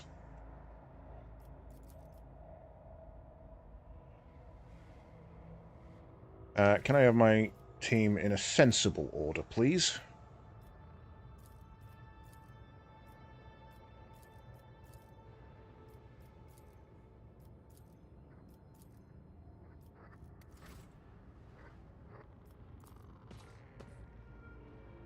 The instrument terminal, an important part of the compartment's internal infrastructure, appears to be in working order. The cogitators regularly Rise display to the top, reports on the or screens, get left in the endless dust. chains of symbols, rumors many of about which Lord only Captain high-ranking Theodora. tech priests can likely Surely understand. you do not believe them? I believe him. Oh, I fucking believe. I definitely believe. And who now deigns to grace us with their presence? Another gaggle of heretics and traitors thirsting to get their due for what they've done? Or is it the leader herself, who has finally grown tired of hiding behind others? Theodora von Valancius is before you, and she looks grotesque. A hole yawns wide in her chest, rusted hooks protrude from beneath her skin, and a lumpen, inflamed scar cuts across her throat. The figure flickers, as though it is dropping in and out of this reality. She looks at you with the whitish eyes of a corpse and smiles venomously. Rogue traitor, we meet at last. I had grown tired of waiting for you to pay me a visit. Theodora's look is appraising, and her mocking tone turns to one of distaste. Indeed, centuries of selfless toil and effort, and everything I left behind has gone to this nonentity. At the sight of the terrifying Theodora, Abelard's face turns sickly pale. Throne spare us from the cursed apparitions of the archenemy.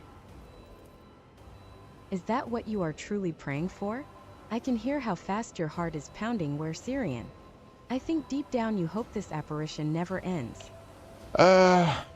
We have already met. Of course, girl, for it was I who gave the order to bring you here, to my ship. Oh, how I rue that decision now, and how I regret heeding the advice of my seneschal. Abelard whispers hurriedly to you. How can this be?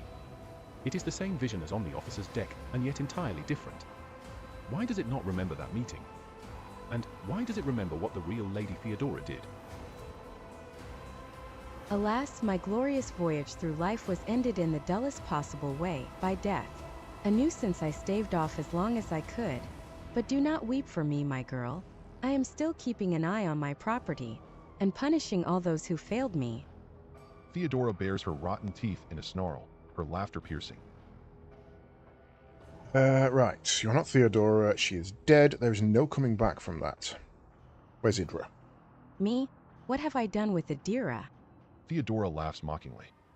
All I did was turn that little mutt from the fringes into a true servant of the Imperium.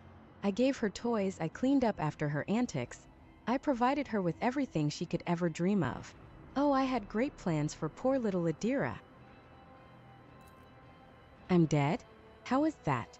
I am no different from those who have not yet crossed the divide between reality and eternity. I see. I speak. I remember the wrongs you all committed against me. And for all those who failed me, I have already begun exacting my retribution. I truly am Theodora, the remnants of herself that she left behind in this world. I am an echo of her memories preserved in the minds of those who cared for her. I am the taste of tears spilt for the unsaid and the undone. I am the terror of she who failed to turn the tide of fate and who refuses to look truth in the face. I am as real as the human passions that bring worlds to ruin. Who killed you?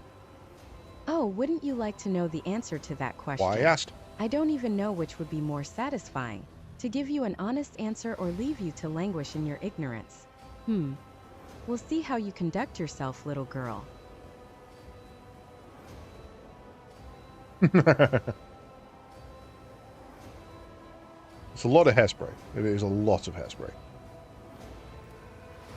Theodora wearily rolls her eyes. Matters are so dire that the pleas of one of my servants breached death's veil to reach my ears.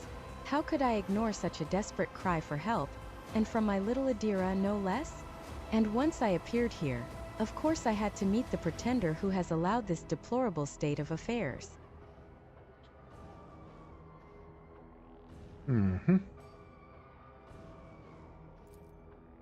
Theodora tosses her head back and laughs. The scar on her throat opens with a wet sucking noise, curving into a horrible facsimile of a smile. She feels sorry for me. Wretched, spineless creature. No, the only one worthy of pity here is you, girl. But do not expect any. I am not here to console you, oh no. I am here to seek retribution against all who failed me. My brainless crew, my useless officers, my pathetic servants, who turned their backs on their mistress in her darkest hour. And worst of all, you, my dear heir. You who have undeservedly claimed the warrant and everything else that is mine. I will drag it all to the warp with me, including you. Okay.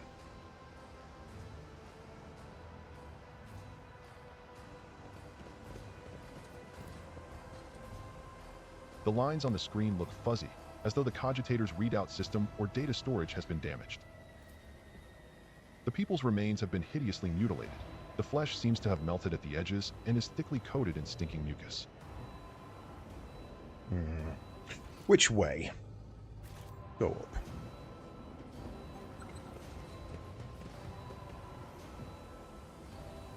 Oh, okay. So I wonder what the hell just popped then.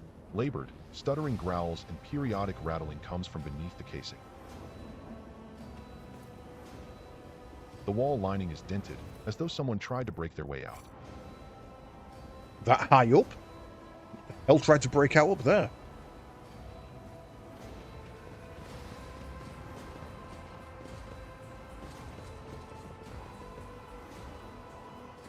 But where did it go?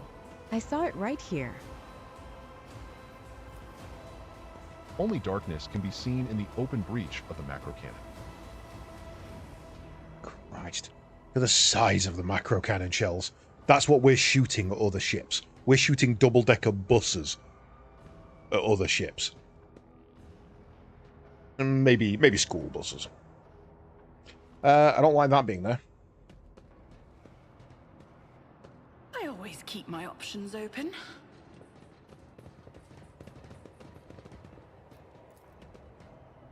A spilt liquid, cloudy and carrying a strong chemical smell. It is the coolant used to stabilize the major cogitative systems.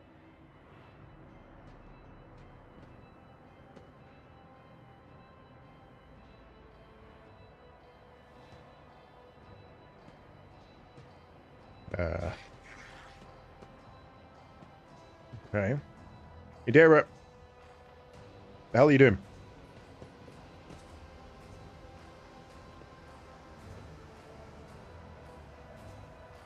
There you are, my little coward. Why won't you look at your captain? It's wrong. It's all wrong. My little Idira is utterly trapped in her visions.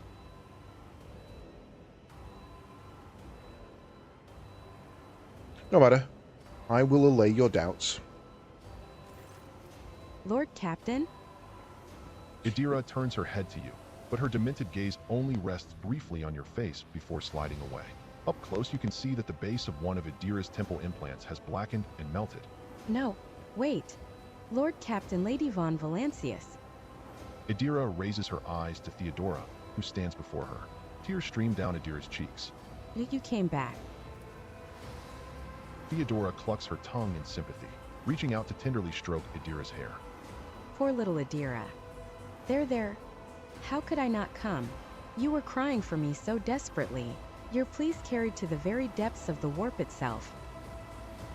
Don't like it. The smile suddenly drops from her mutilated face. Why didn't you save me? Why didn't you warn me? Answer me, you insignificant wretch, or I'll drag the answer out of you myself. Theodora's fingers dig into Idira's scalp, meeting no resistance. Idira lets out a soul-chilling howl and tries to grab the hand tearing into her, but her fingers pass through the monster's flesh. I didn't hear anything. I didn't hear anything that could have had anything to do with you. I'm sorry, Lord Captain, I failed. Aya. Idira breaks into a strangled scream, and you feel the air around you grow rapidly colder. Well, I don't want to kill her. I'd be ruthless. Idira shudders and goes limp. Then she blinks, disoriented, and looks at you. Lord Captain. Damn it.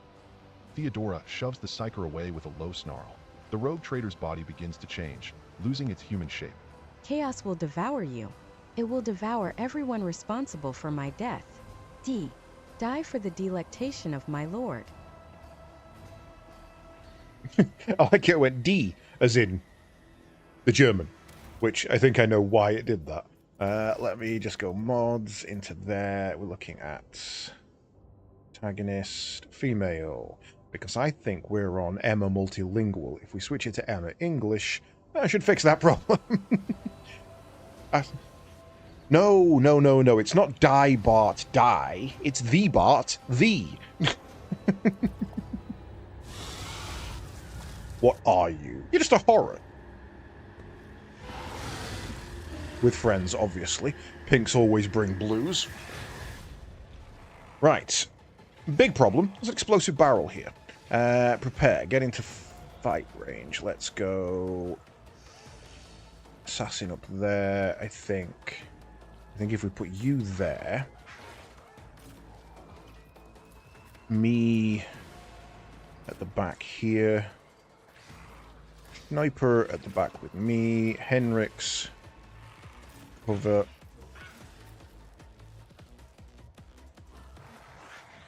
It's big explosion radius there. And Kara. Go fuck with that thing for me. Right. Damage zones. There. Cover zones.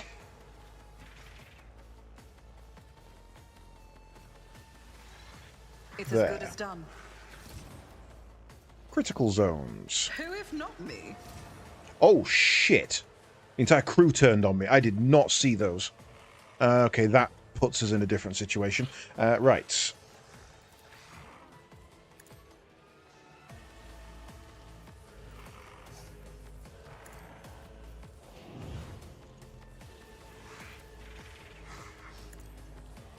Skull, could you get round the other goddamn side for me?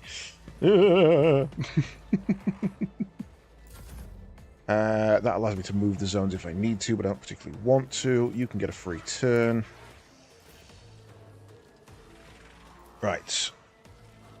86% chance to destroy. If it serves your cause. Next turn, that one dies. Go on, Idra.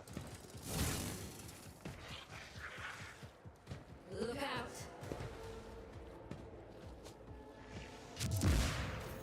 Okay, that's not too bad. Right. Everybody in this area gets a buff. You get a strength buff. Something I'm desperately missing on the other one. And then we do a brain pop. I think we start with you.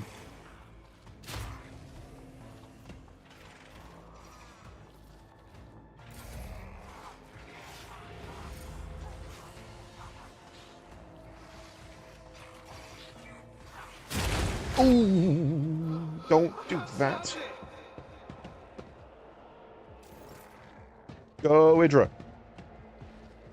Actually, that was a really annoying place for you to stand. I'm honest. Increasing my dodge chance. Okay, thank you.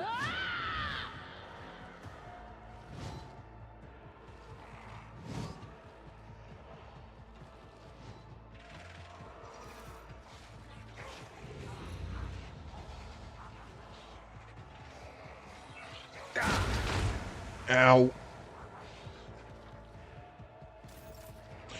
Right, because that means I can still charge you. Right, Zeal, let's go. Charge. Open a wound. That's it. And go into stealth mode for me. That knocks that one down.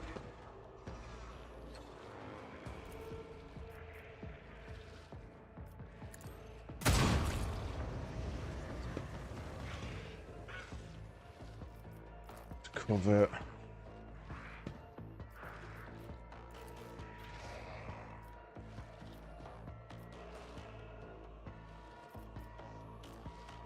Target's marked as prey again, plus 2 AP.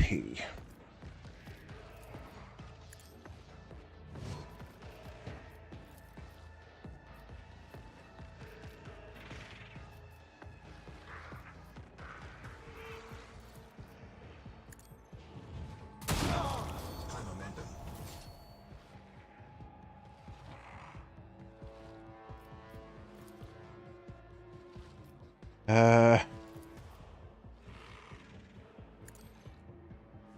really do much here, to be honest.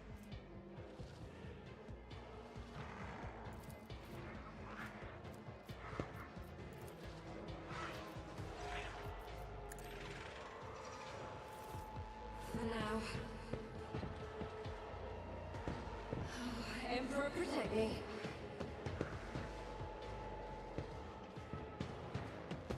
That's right. You all just stand right there. Right, first of all, Victory is imminent. we get a buff. Second of all, you are my enemy. Everybody here is taunted. Everybody here is going to get parried to fuck. And also, Kara would take a hit there. He would take a hit there. If I move there and do it...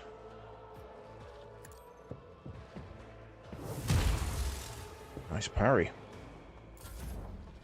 Right. If I do that here, there's good odds. Oh, yeah. You don't get the I get better shit, do you? Okay, that kind of makes some sense. That's why she's better at this than him. Right, you are my prey. You're already preyed. All weapons in this area are buffed. And... cry havoc.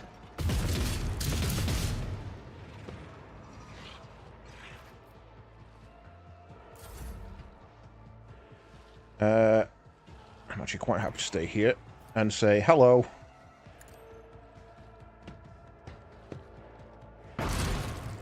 Oh, what, you thought I couldn't fight? No, no, no. Me telling others to do things is to save you people. I am dangerous. I'm handicapping myself. No one else down there, so that's not going to work. So if we tell you to move, go there. Just designate a target. And then give you... You've already got the stat buff, so let's give you your stats. I fucked up. I don't have enough points left because I shot. God damn it. Well, let's move that zone then. That's fine.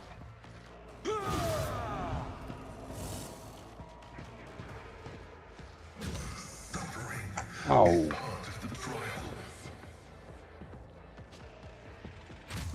Stop it. Right. Henrix, give us all more buffings. And heal him.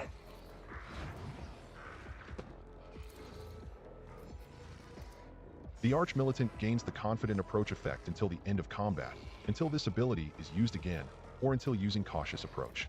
Instead of the usual bonuses from versatility, the Arch-Militant gains plus 3% dodge reduction and parry reduction and ignores 3% of enemy cover for every stack.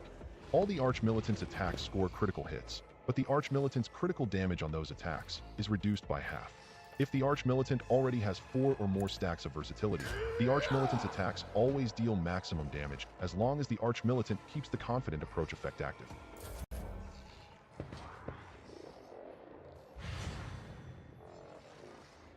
You just waste my ulti.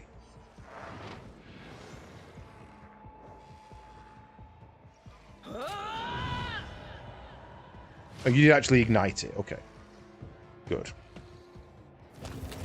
Okay, that one burned to death. That is good. Right. Where are my wounds on you? You're on this side. So, can't go to there, but if we go to there, we can then open a wound.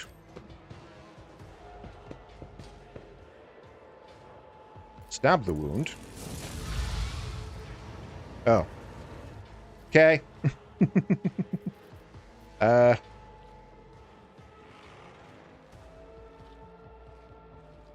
don't know what to do now. 3. Read? How did you bitch? Nothing I can't do.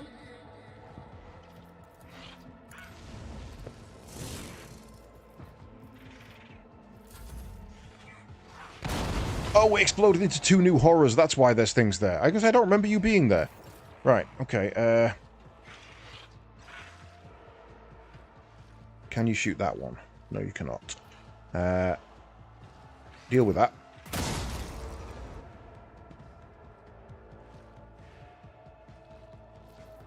Expose weakness on that one.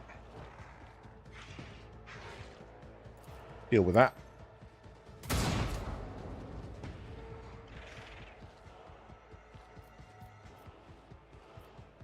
Two shots left. That one.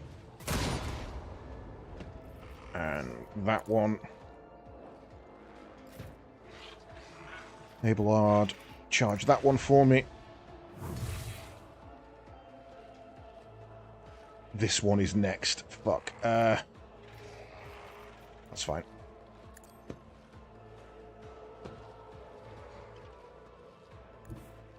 Step into the middle.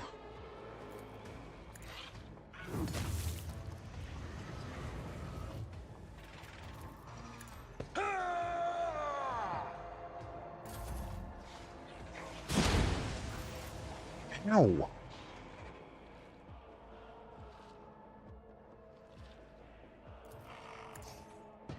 Back off.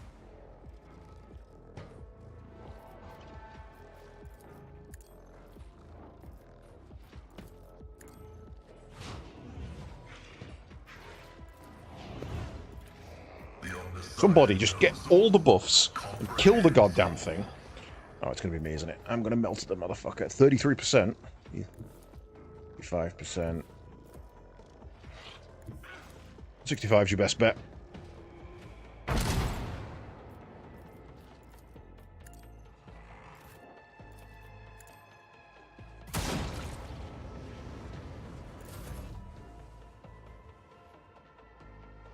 And then there's just that one down there, which if we do that... where? I can't see shit. Let's move you to there.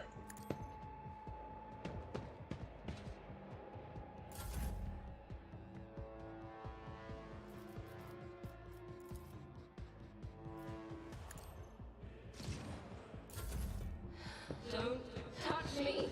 Oh, I won't.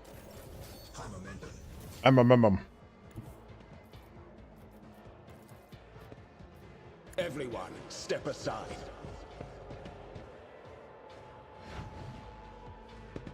I'm gonna brain pop you. A strike of terror pierces the heart.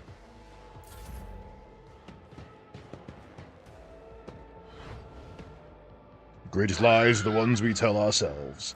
No, the greatest lie was religion. I'm honest. I'm gonna go with religion on that one. Kara, finish this. Too easy.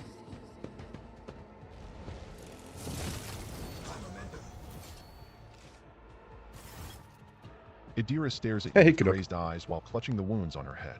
At first, no sound comes out of her moving lips. Then she coughs weakly and whispers. Lord Captain, is it really you? Yes, I mean, one of us. Kill the heretic. No. This abomination claims that you called her. Is this true? I mean, it is, but it's not her fault. She's in a fucking fit of hysterics. Idira removes her hand from her head and tries to wipe away her tears, leaving bloody marks on her face. Then she touches her burnt-out implant, frowning. Don't know. It should be quiet. But in my head, the whispering's louder. Shouldn't be like that. And you called her. Me? Did I? Yes, Lord Captain. I think it was me who called her. Can barely remember. The voices, my old good whispers, they suddenly turned red. Sharp. They started cutting, tearing, ripping me to pieces. I cried out, I called for help. And she came. Idira groans and clutches her head. Damn it, why are the voices making so much noise now? Shut up. Shut up. Has this happened before? Previous rogue trader is seen on the ship recently. Was that your doing? Like this, never. Well, there was something. But it was different. It wasn't as strong or as terrifying. Apparitions appeared. Mechanisms malfunctioned. The crew lost their minds. Idira breaks off. But Lady von Valancius knew about that. She said it was a small price to pay, an acceptable expense. No psyker is immune to it. But what happened here? It was just a mistake. I won't do it again. Idira stretches her lips in a helpless smile, looking past you. There will be no more mistakes, Lord Captain. Convincing. Sometimes a psyker's first manifestation leads to their death and the deaths of many others. But if a psyker possesses inordinate willpower and discipline, they can stave off their fall for some time. Idira has been alive many years already, a laudable achievement and a stroke of incredibly good fortune, but the forces of the warp will ultimately devour any psyker deprived of the Emperor's protection. The fact that these manifestations are growing more powerful is a clear sign that the end is near. Oh. Yes, Aletheia. I did it a couple of times when I'd had too much to drink. At the time, I thought I heard her voice among all the whispers in my head. The voice was so sad, so clear. I couldn't help myself, I answered. I hoped I could reach her. There. Idira bites her lip. Ever since she died, since I first heard her voice in my head, the whispers have gotten louder, clearer, harder to resist. You hear the warp whispering in your head, and you answered. Are you fucking insane? You don't know what it's like. The most important person in your life, who's now gone forever, suddenly starts talking to you inside your head. How could I not try to reach her? I had to. It's the warp! She falls silent for a moment. When she next begins to speak, it is in a barely audible whisper. I know what you're thinking. During the warp jump, when Lady Theodora came out toward us, I keep thinking about that meeting. I keep blaming myself. Why didn't I divine it? Why didn't I stop her killer? These thoughts have been playing at the back of my mind day after day, choking me with guilt. And do you know what? The one on the officer's deck. I don't know what that was, but this time, here, this was the product of my guilt, an accuser straight out of my own mind. So what am I supposed to do with you now? Idira turns sharply to face you. Aletheia, I know after everything I've done, you have no faith in my willpower or my strength, but I can fix everything. It's just I'm not at my best, you see, but maybe we can find a way to replace my implants, or some other remedy, a better one. Lady von Valancius said that such a thing could be found, if not here, then elsewhere. I just didn't need it before, but we just need to find it. We need to figure out where to look for it, and we'll get it. And until then, I'll keep myself on a tight leash. Okay. What will happen to my crew? I will help you, Idra. We'll think of something. Your worries do not interest me, but as long as you keep yourself under control and remain useful, you will live. I'm not going to kill you, but keeping you in the crew is dangerous. You'll be put under guard and escorted from the ship, or kill her. No, she's been useful, and she hasn't lied to us. Idira covers her face with her hands and tries to hold back her sobs. Thank you. Thank you, Aletheia. I won't let you down.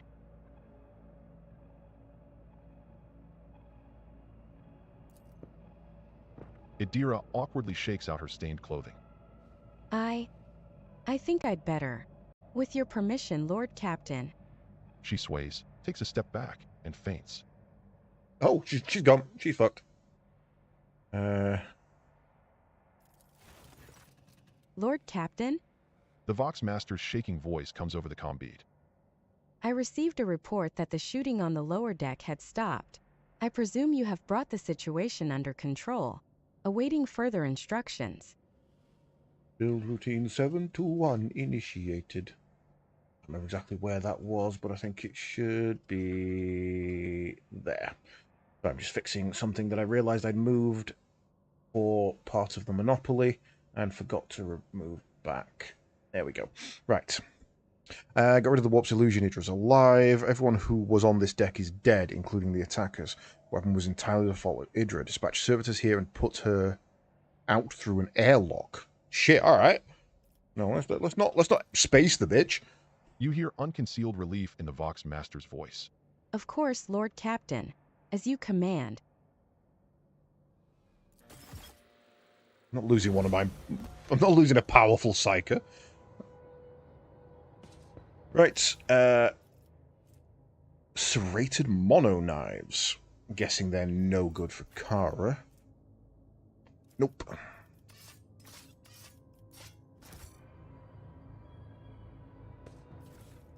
I'll take some grenades, though. And is there anything up here? There was some goods. Pascal, unlock the box. Unlocked. Hello. Right. Battle Psyker Boots.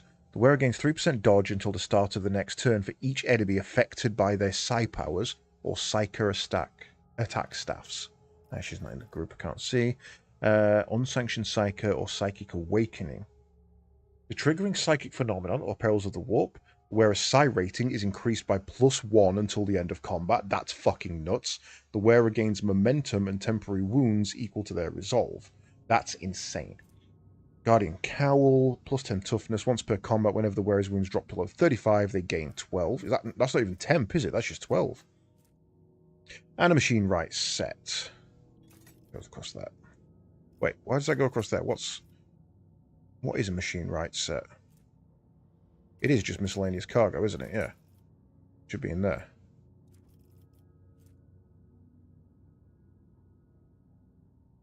Oh no, it is an expendable item. Okay, yeah.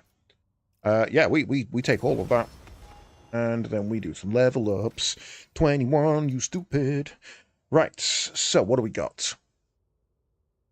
Just in front line. Let's have a look. What do we need on you?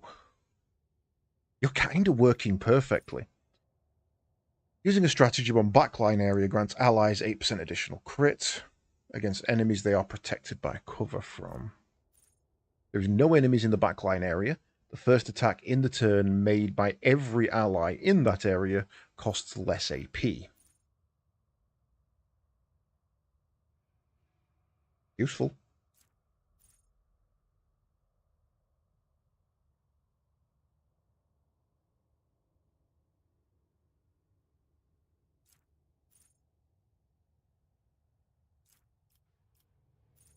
Shell in the rear area gains 8% critical if there are no enemies in a 5-cell radius.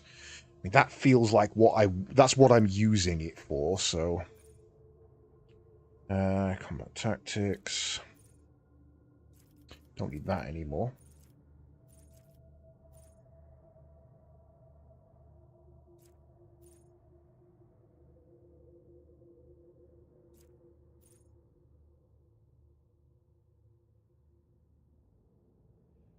I think we take Sniping Zone. I think that's been really useful for us. I'm guessing I can't do any warp stuff.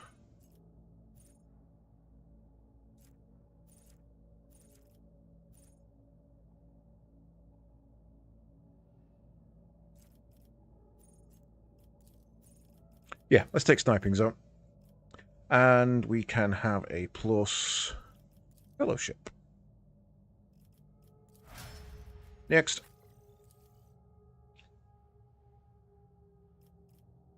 Right, you are Toughness. Okay, what have you got? More parry is useful, especially since we've actually been taking a lot of hits. What's Unyielding Bacon?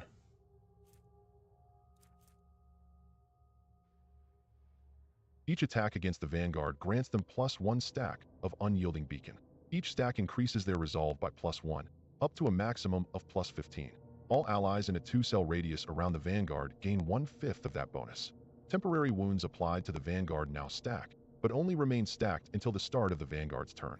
At the start of their turn, the remaining temporary wounds are reduced to the largest amount granted by one applied effect. If the remaining number of temporary wounds is less than the number of stacks of Unyielding Beacon, it becomes equal to the number of those stacks, even if the Vanguard has no temporary wounds at the start of their turn. Okay. That is good.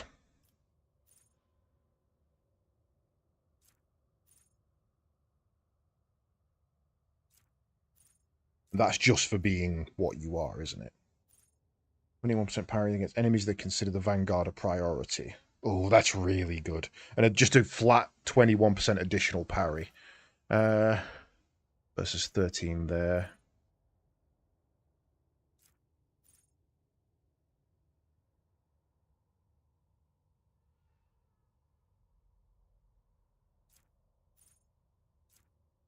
I think we go for taunting defense.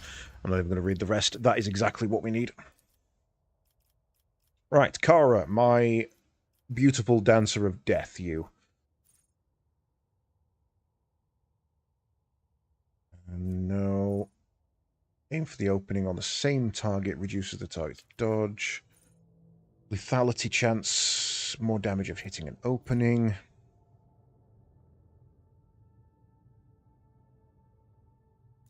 The unsuspecting effect.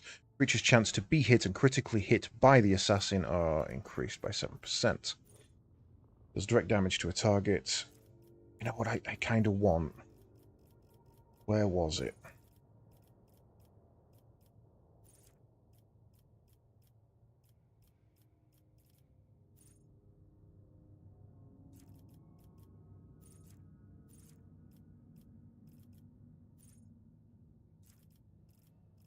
There is a thing that he has.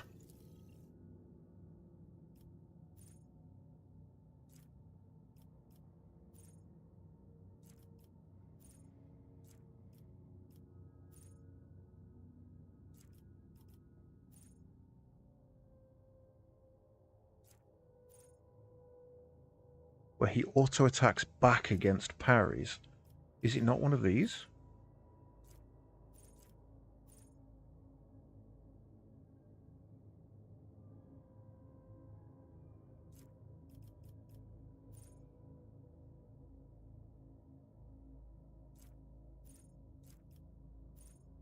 No. Okay, I thought it was one of those. It must just be his shouty shout thing, but I thought he had it for ages. Oh no, it was whenever someone hits him, he has. Yeah, it was the dual fighter thing, wasn't it? I remember. It was.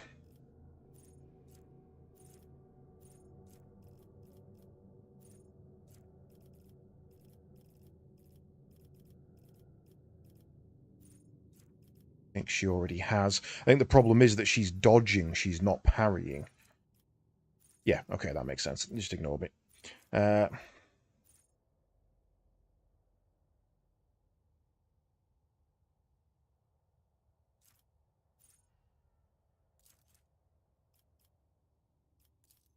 Elusive Shadow. I want to see what Elusive Shadow does.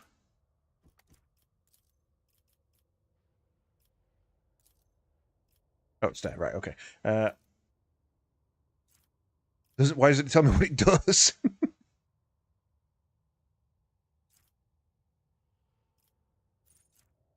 That's annoying.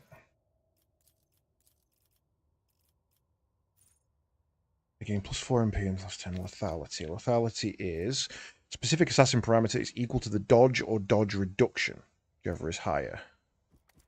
That buffs other things.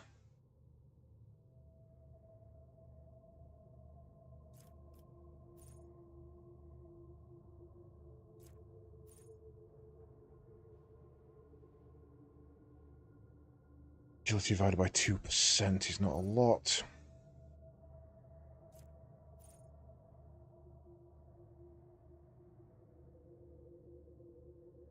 So stacking lethality is pretty good.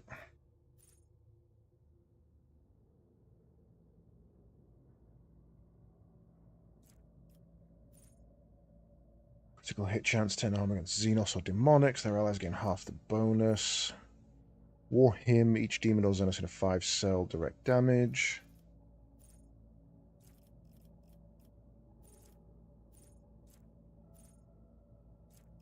Where's that stacking lethality? Let's take that. And agility, because we want to dodge.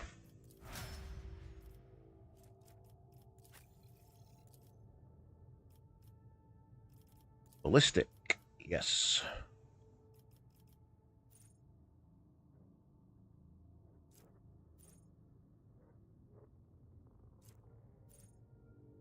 Critically hit for the first time in a round, they gain movement. That's every round.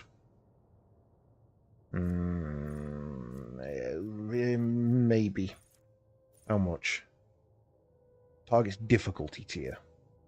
Up to 4, logically.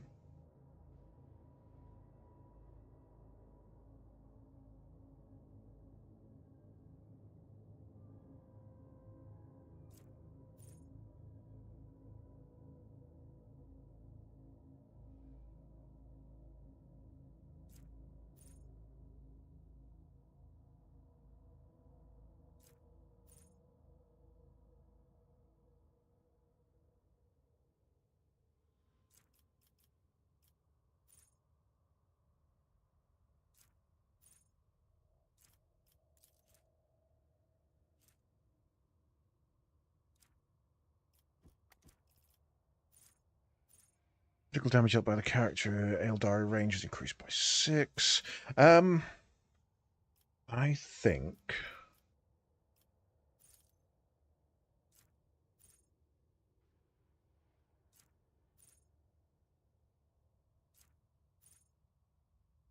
I think I'm going to get the free reload.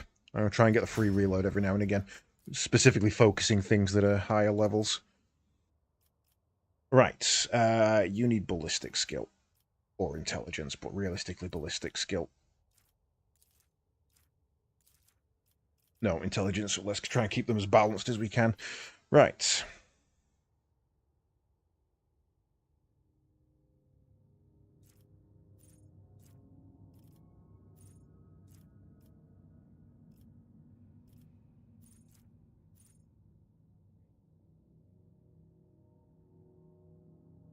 Enemies under the effect of Machine Spirit Communion, as if those had 2 or more stacks.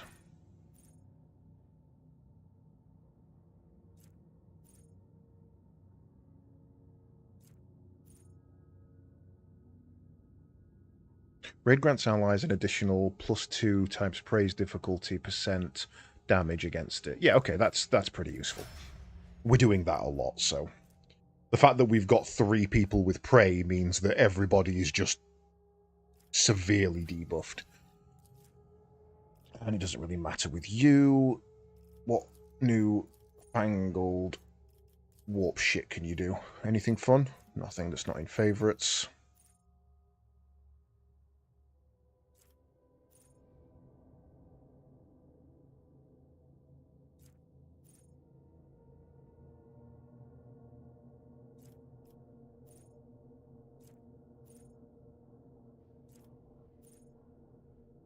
Yeah, 6 weapon skill and ballistic skill until the end of combat. No. I think anyone who gets buffed gets more buffed. And we put you into willpower. Cool. Right. Is there anything else? We've already checked the rest of the bridge, the deck, so let's get out of here.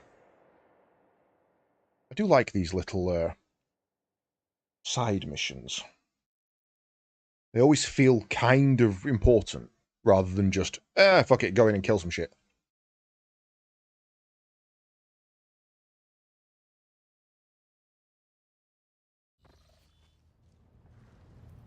Right. Now, there was something on the bridge. I need to go and find a button that's not working or something. There is a lever on the bridge I need to inspect. We never did... Aha! Fuel system analysis in progress, // status, diagnosing, // result. No failures detected. System operational. I may have broken it.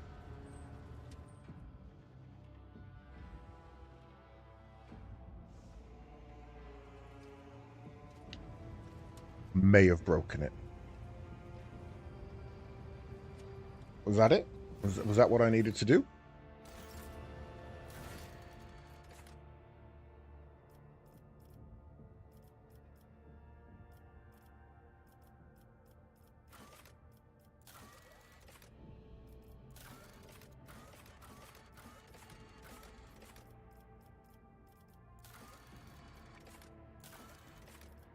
Ship's Vox system is in need of color calibration. Meet with the Vox Master on the bridge to discuss matters. Oh, hello. That's actually really helpful. Vox Master.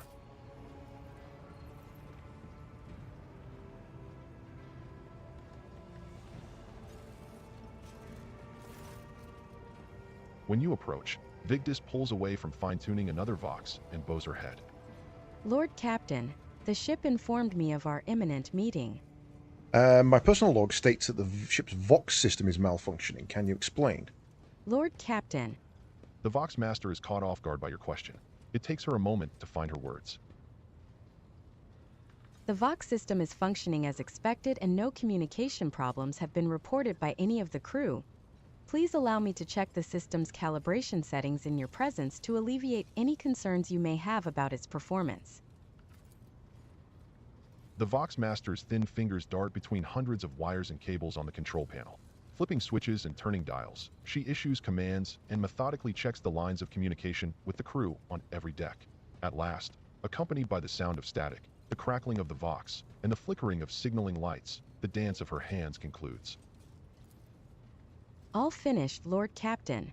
No issues detected. The system is working as expected. She studies your face as she awaits your response. Thank you. Lord Captain. She offers an unusually deep bow, likely using it to mask her confusion. I am also confused. Why have I got a critical mission? Go and do this.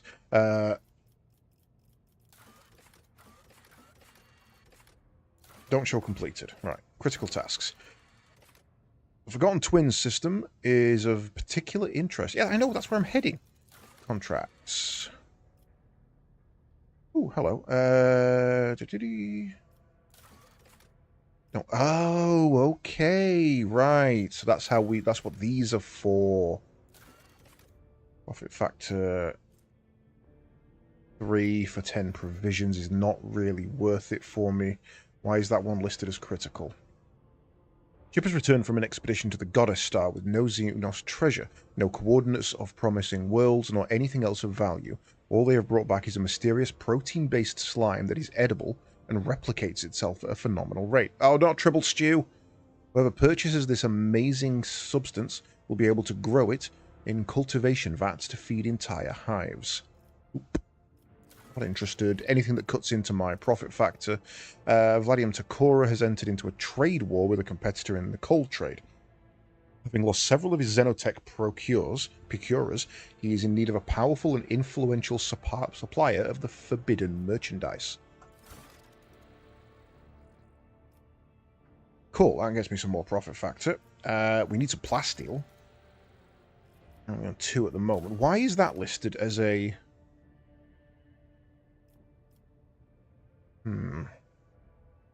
Right, I might come back to that in a minute. What I need to do is go and trade with people.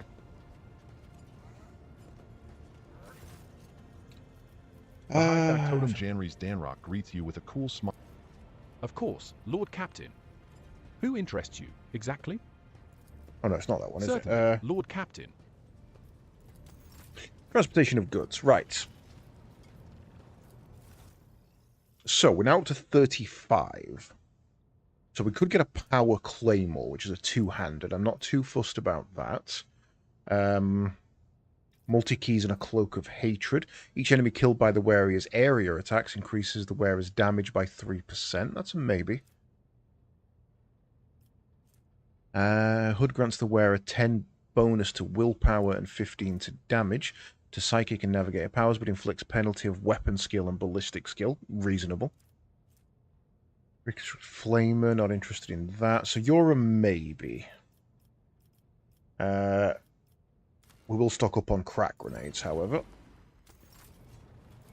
Opticon. You are expensive. 35 is there. So, self-calibrating goggles. Successful single-target attacks inflict stunned on the target for 1 round if the target fails a willpower resistance test. Some haywire grenades, a combat manipulator. Non-attacking consumable, it counts as an attack of the different type for versatility, not that good. New weapon for you, protective manipulator. Using reload of any weapon costs less AP, maybe. One-handed will to live. Enemies adjacent to the wielder have their toughness reduced by wielder psi rating. Nah, that's not that good.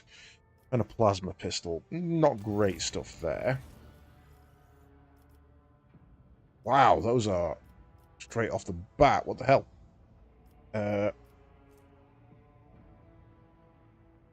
Mind Scrambler Grenades. Bladed Boots. Whenever the wearer hits an opening with a charge, slash, or dance macabre, they inflict bleeding. I kind of do want those.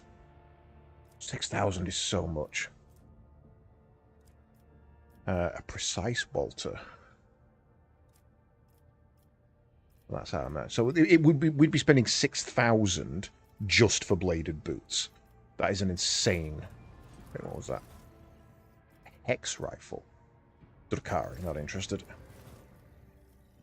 Apex Predator's Gloves. The wearer has already gained a bonus from Hunt Down the Prey. Whenever they kill a target marked as prey, they gain a stacking bonus from this ability once again.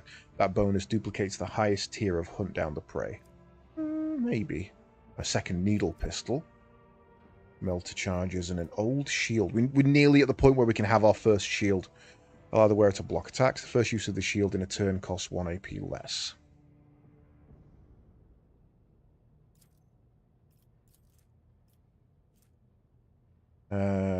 Effect immediately ends a turn. Until the start of the turn, the wielder gains 15 block against the first attack made with each of the marked enemies. If such an attack is blocked, the wielder counterattacks with the corresponding enemy. Okay. That's probably one of the better options. I kind of, you know what, I kind of do want to go into this. So let's get up to tier 3 with you.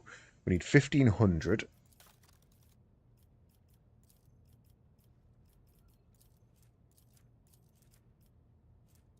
Select tradable gets us 3,000. Don't want to sell you the heretic stuff. Don't want to sell you the Eldari if I don't have to. Which is the Eldari 500. Let's drop off. That's less. That's 15. And then we'd need another 2,000, which we can't make. But we can get a scrap box. Immediately consumes, then this item provides 50 scrap 3 times. 40s pattern torpedoes and a repulsor shield. Yes, please.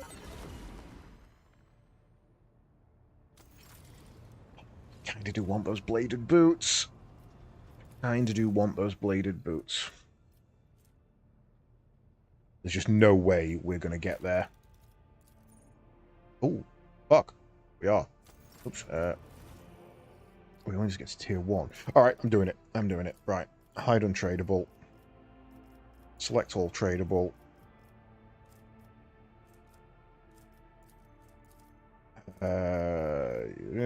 Take off the Zeno. And the Mechanicus. Zeno. Oh, no, put that back on. And then start taking off some rubbishy stuff. Provisions. Ranged. Trade. I have no sodding cargo left. Buy all. Accept. I have no cargo left. Ship upgrades. Arsenal. Right. Maintenance deck, we have nothing there. Okay, we have military plasteel void ship, so we can upgrade that to ceramite, which gives us negate 1 additional point of damage. Nice. Shields, we can switch from single void shield array, protection to each sector. Each sector, the amount is doubled against kinetics. Amount is doubled against blast. I think we take the repulsor. We're taking a lot of kinetics. Nothing for the engines. And we've already done all our weapons, though we did now have some new torpedoes, I believe.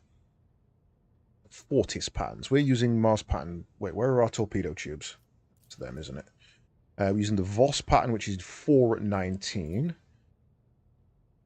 Short burning plasma torpedoes with a 19 damage warhead. That's the same, but what's the difference between short burning? Why is that important?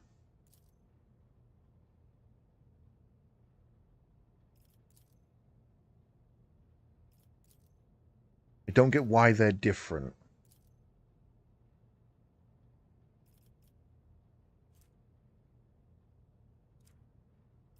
Let's equip them and find out. And we can upgrade our hull.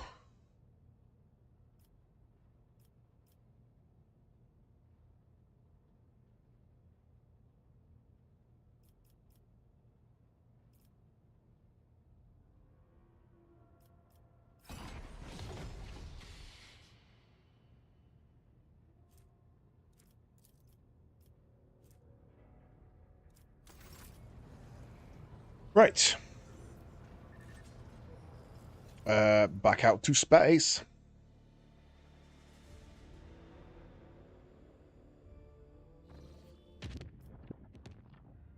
I wish to chart a new course. I wish to go here. So we can spend some to reduce that down. Dangerous, unsafe, or safe. We may as well just earn the 3, really, hadn't we? Warp travel. My apologies, Lord Captain. The enforcers report that your pet Eldari is in a foul mood and is moving toward the captain's bridge. We didn't dare to stop her, but I expect that you have a difficult conversation ahead of you. Why? I'm heading where she wants me to. Literally going where she's asked me to.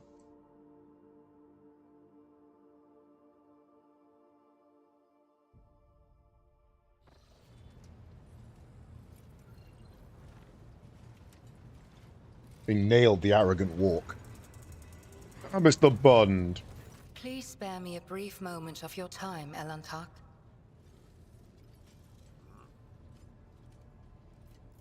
Azurion knows that I do not care about the curious glances of Monkey. I grew inured to them back in the blossoming gardens of the Lilithon. They curse me from afar. They follow my every move. They ward themselves against me. Let them. After all, what can be done with such weak-minded, primitive creatures? And still, one monkey stunt has caused the cup of my patience to spill over. She dared to approach me, to speak to me. And touching my hand, she suggested that we withdraw somewhere private. She wanted Morag. The mere memory of it stirs up a tempest in my soul. We've got an Eldar lover on board. Right, okay. Unspeakable heresies, show me this mad woman, and I shall see they are suitably punished. People are behaving contemptibly, and I apologize. Wouldn't mind going somewhere private with you either. I'm really tempted. I'm really, really tempted. How many people behave out of the way? No, let's keep her on the good side. I accept your words, Elantak. And still,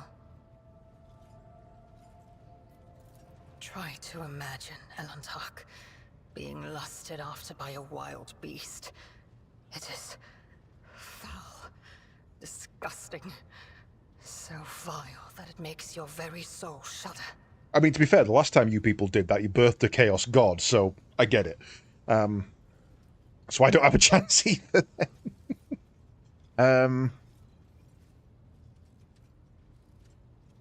For you, I am willing to become a wild animal or even a docile pet. Speak to my subjects, you will not be bothered again. You're an exotic animal to my people, get used to it if you want to continue traveling.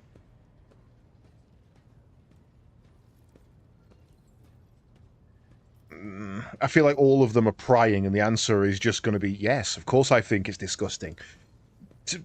Species-wise, we have been around so long that you to us are like dogs. Yeah, you can be trained and you can do some interesting things, but you're still monkeys in the trees. Why we call you Monkai. I'll speak to them. Your words warm my soul. Very well. I will leave now. Do not forget your promise. I like it. I like that she's absolutely and utterly pissed off that someone would dare suggest. Well, meanwhile, one of the crew's like, damn, you're kind of fine. Let's go. Fucking great. When in doubt, save. I didn't see that. Okay, uncharted system. Right. A destroyed ship with a trophy on it. Let's head in there first, because that's where we promised we would go.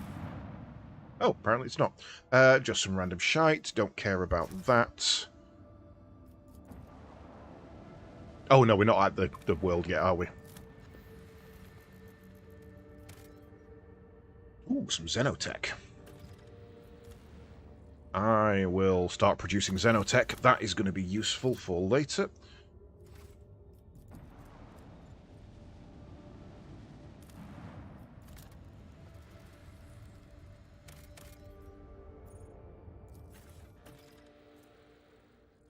Mechanism fragment. A surviving piece of archaeotech mechanism of unknown purpose discovered among the wreckage of an ancient imperial vessel on one of the planets of the Cradle Kefir. Okay, so I guess if we find all 4 pieces of those, we summon Exodia.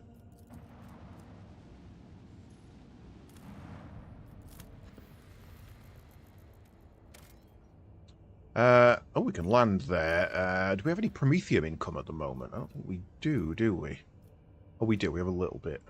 Oh, no, it's a colony reward. Right, let's get an extractor on some Promethium then. Honestly, we should be colonizing this planet. Promethium worlds are very important. Right, so drop you, take you.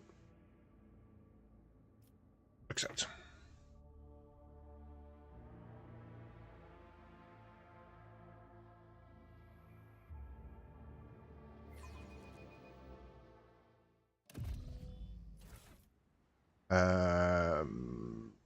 That is the correct order.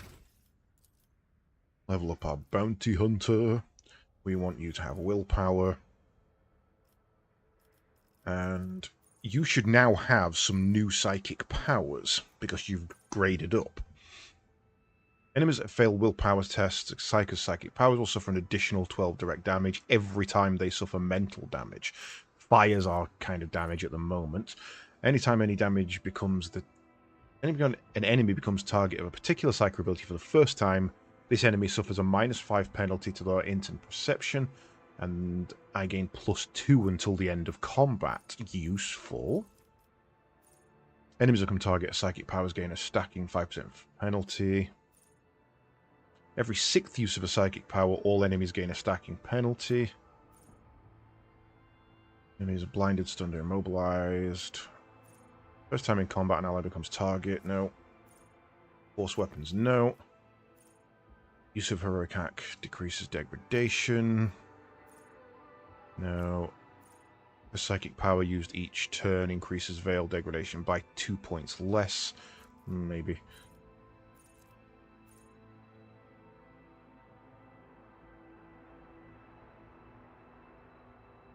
Mm-hmm. 32 additional armor against fire damage and half the amount of additional armor against melter. All enemies adjacent to the Psyker. Every time Psyker kills or scores a critical hit against 8 creatures in one combat, the Psyker's next attack, including psychic powers, will cost 0 and not count towards the thing. No. I'm surprised there isn't better warp features there, to be honest.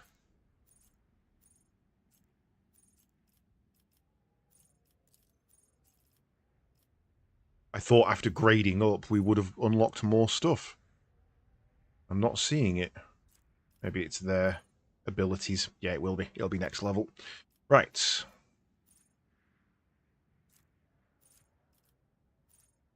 Combat Psycho's ally gain critical crit chance. The first crit hit removes this effect. I think I want that. Right, successful dodge.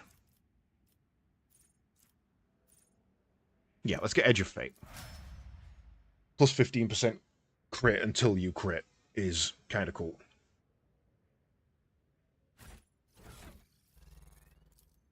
And I believe we have some new shit. So, Cultist's Hood. Oh, no, that's not the new one we've just bought, is it? Once per turn, when you use a psychic power... Oh, no, we did have that for a while, didn't we? Wearer gains 10 toughness once per combat whenever the wearer's wounds drop. I mean, we should be giving that to you, realistically.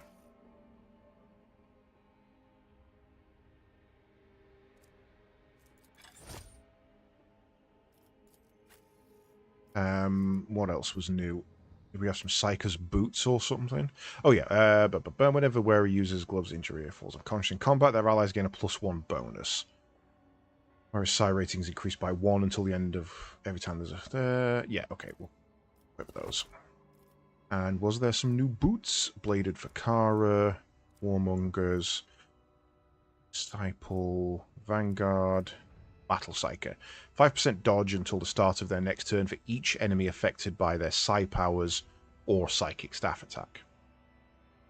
Boots grant 3% dodge until the end of combat for each Psi power they use. Psychic's footwear's better. I'm not changing that over. Kara, I have some new shoes for you. Oh, fuck. Yeah, okay. No, that's fine. I still want to change them. That might be better for you, then. Yeah, that's better for you. You allows you to reposition. That's fine. Was there anything else? Reaper's Cape. What cape have you got, Kara? 10% dodge. Yeah, we're not losing that.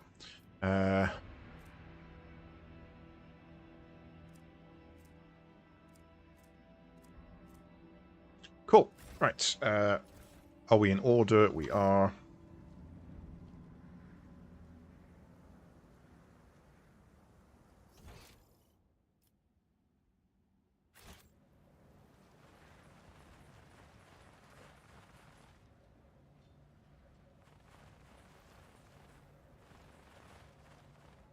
Okay. This feels very familiar to me. This feels like Chaos Rising from Dawn of War. Watch that.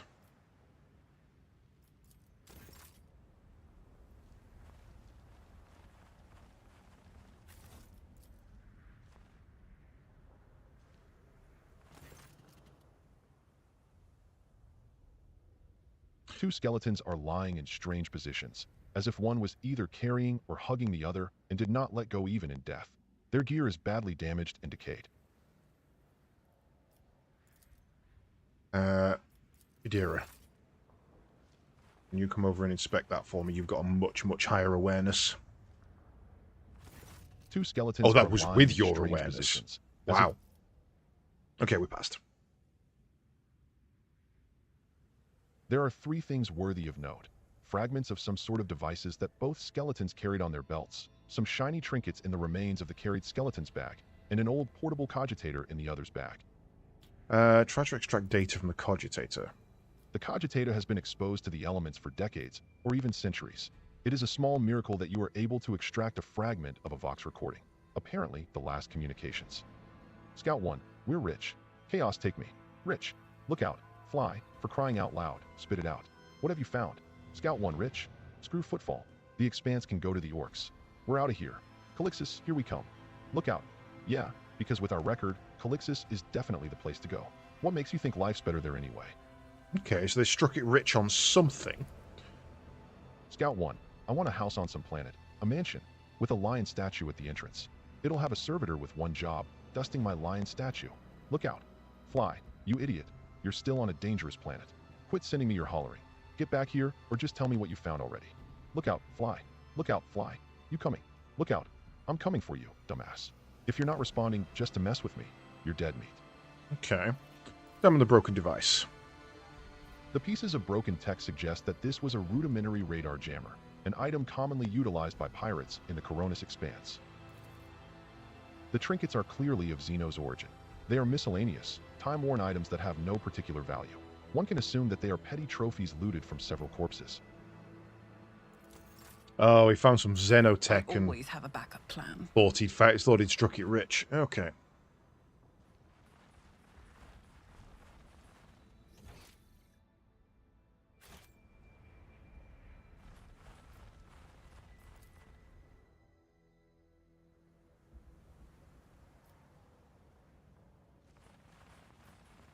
Searching is my observance. The skeleton in decayed tech priest robes is missing its right leg. Judging by what remains of the bones, the leg was hacked off. It seems the person was still alive when it happened, and they reached this spot by crawling rather than walking. Shit, alright. The motionless servo skull shows no sign of damage. Looks like it hovered next to its dead master until its battery ran down. Oh.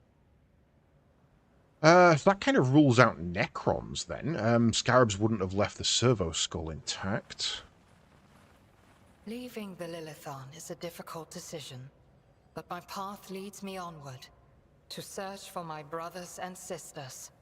I will make any sacrifice to find them. Do not forget that you are merely a guest on the Void Ship, not an authority. The last thing we need is a Xenos on the bridge doling out orders. Yeah, but also, Seneschal, you're a dick. So, right. Let's have a look around before we examine the transmitter, shall we? Let's not turn anything on that we don't want to wake something up with. It is impossible to determine to whom these bones belonged just by looking.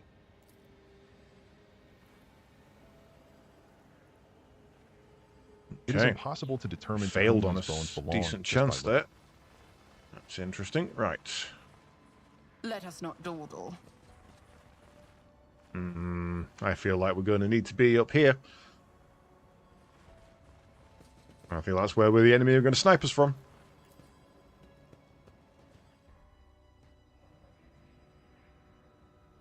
Oh, what a surprise. Your demise is already calculated. Shit. Those are Drukhari turrets. Oh, fuck. Shit. Is there any I can get to without disarming? No. This is going to be a gunfight. I'll be able to get to that through there. No, it's not a solid block.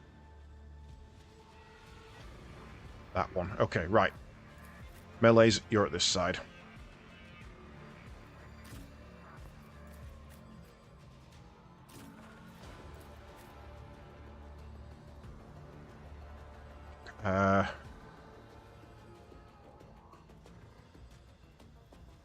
Covers me from there and there, but nothing over there. That's a problem.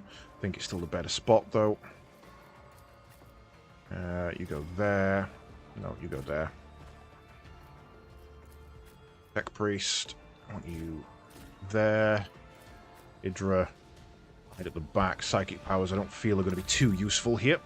Right.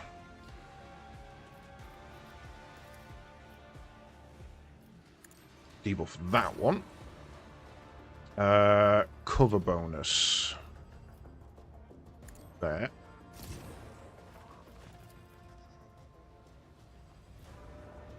Critical bonus. Cannot overlap. Okay. There. You are my extra. You have the stats. And you have the extra turn. Right, take the shot. Oh shit, he's got a fuck ton of HP. Right. Do we focus fire or do we split? I think we focus.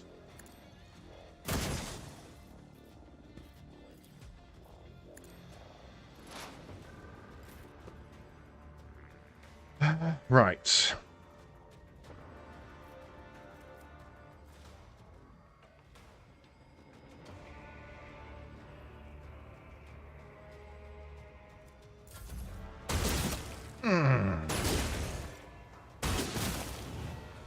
I will take all of you with me. Fuck. One more of those and we are done.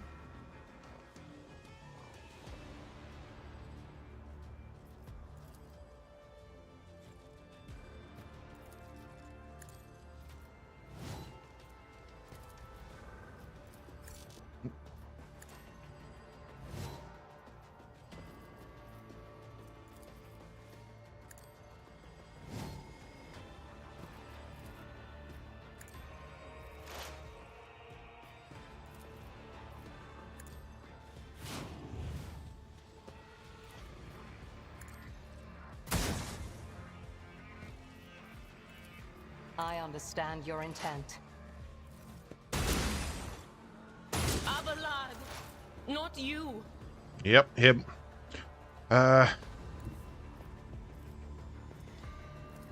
of course.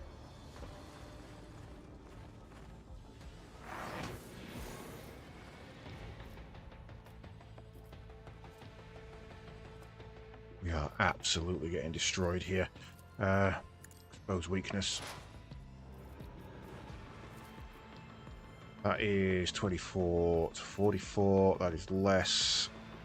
Let's do that. And burn eternal.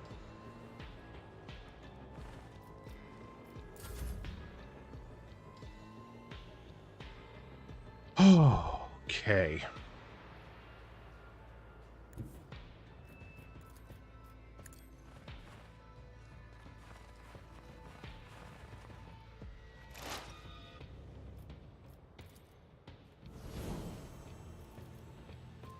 Whereas next melee attack gains armor, pen, and damage, and ignores 18% of parry. But every enemy who survives an attack enhanced by this ability will attack the warrior in return, including creatures with ranged weapons. That's a no then. We need temporary hit points, because fuck. I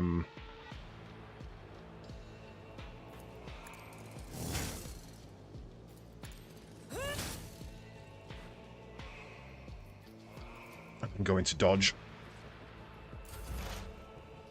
Skull. Get up there. Buff weapons.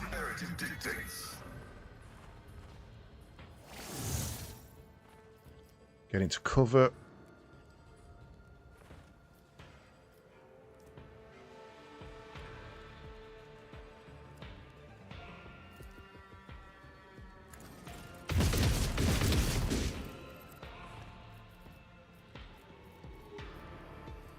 Targeted make several attacks. The number of attacks is equal to the number of prey in combat. These attacks are equally divided.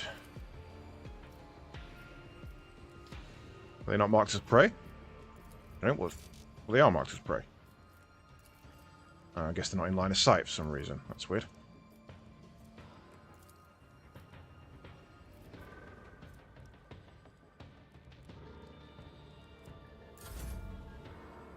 I don't want to die.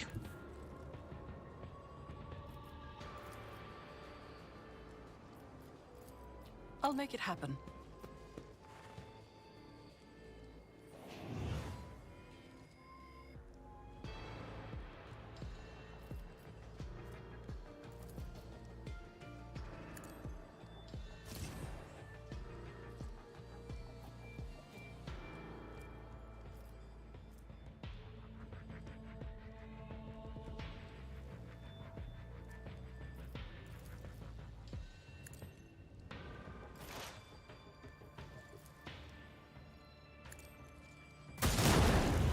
Okay, one down. What is that? Cannot afford to inspect the wreckage just yet.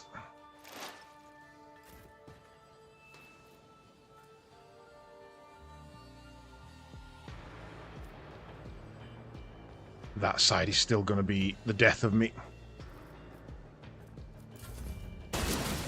Ow. Ow. I'm alright. No weakness is hidden from my sight.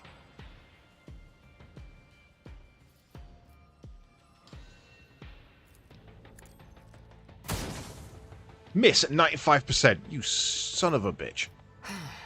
If I must.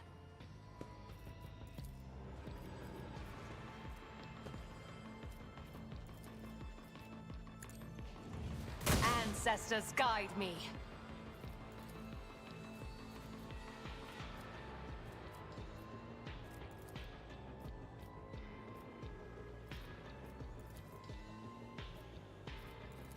Don't get how... Oh, there we go. That's... Okay.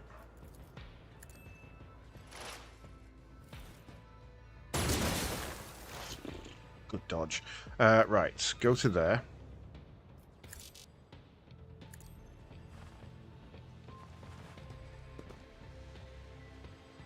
Shit, her cover's blown. Not ideal. Have some dodge.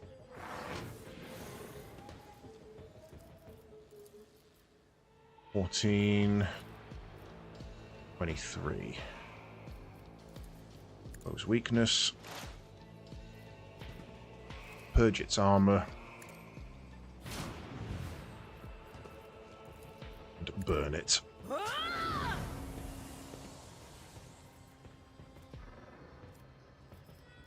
might burn eternal, but hopefully we won't need it to stay on fire.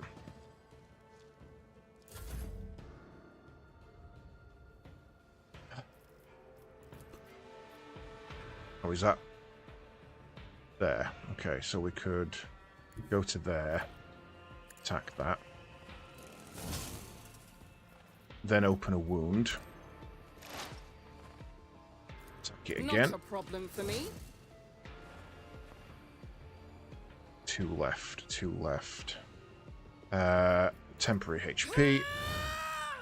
And please don't shoot me in the face.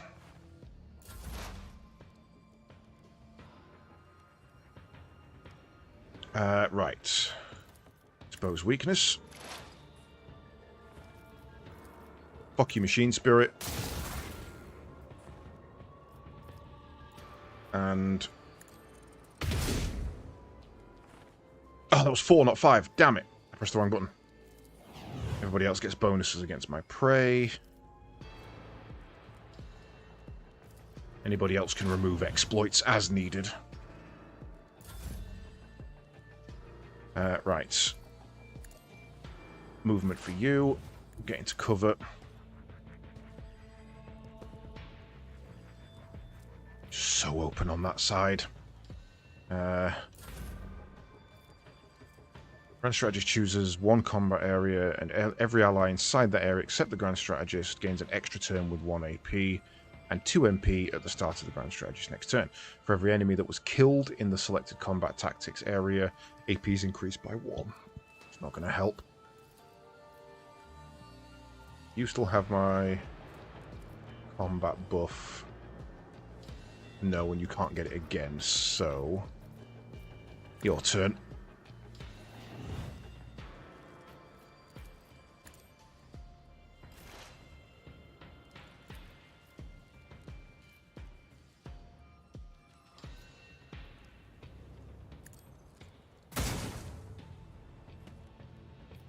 Burned to death at the start of its turn, so there is no point in attacking it again. Right.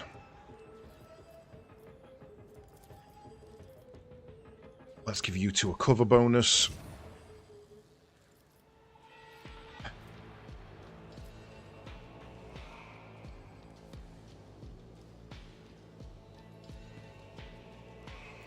Pull out my sniper rifle. How does burning work? Is it start of turn? Army at the end of their turn. Right, okay, I need to kill that. Otherwise it's going to fire at me. It's as good as done. You never stood a chance. I'm alright. I'm alright. Right. Stay in cover. Exploit weakness.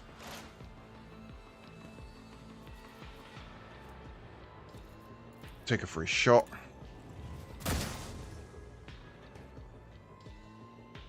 Why did that take my shot away from me? Oh, because I need to reload. God damn it. Switch weapon. No, that's not going to help. Medicae kit. Yourself. Your technology is limited, but I am grateful.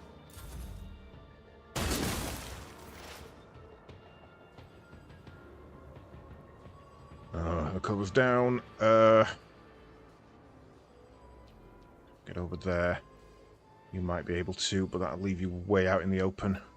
You've already got dodge. You've already got dodge. You do not.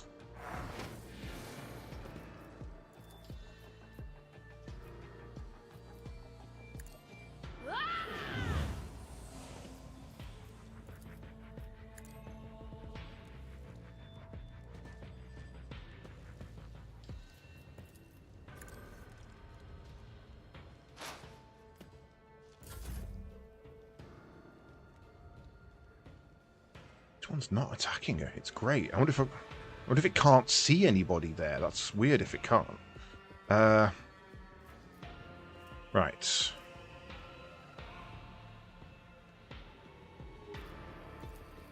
Weak spot.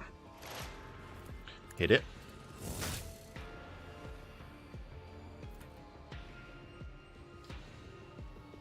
Hit it again.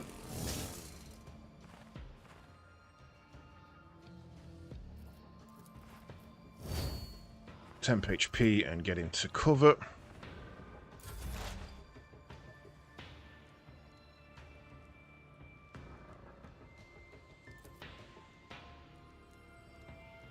Be away. Can't get to that without stepping on the trap. I go there, I'm right out in the open, but I kind of feel like I need to.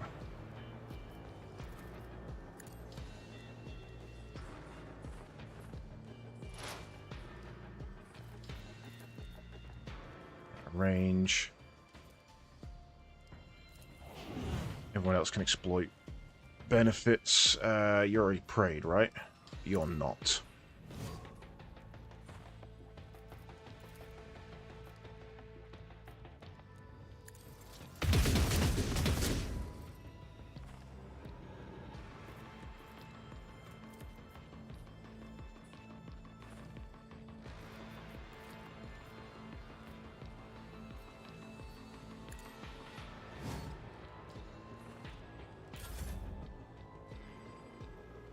Right. Let's get you into cover.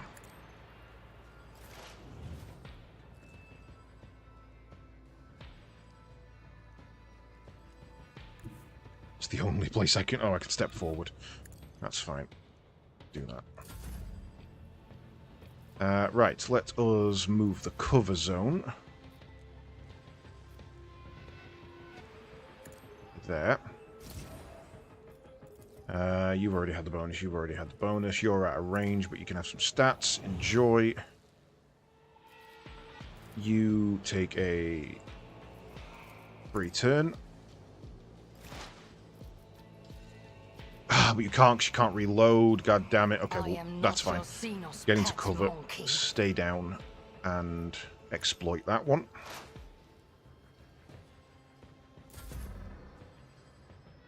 Stupid. Right, then move crit zone to there.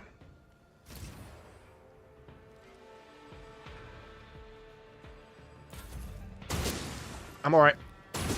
I'm alright. Right, reload. And all I can really do this turn is take some shots. That should be that one dead next turn. But I can kind of guarantee it either way. Can't get you where I need to. If I put you there... Oh, you can already burn that from where you are anyway. Let's burn that one. Again.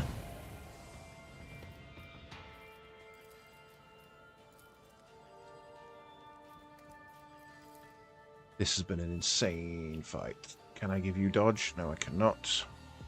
Can I exploit weakness? Yes, I can.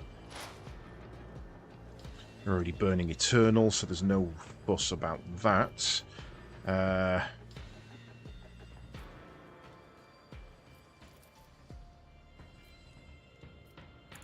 Self the dodge.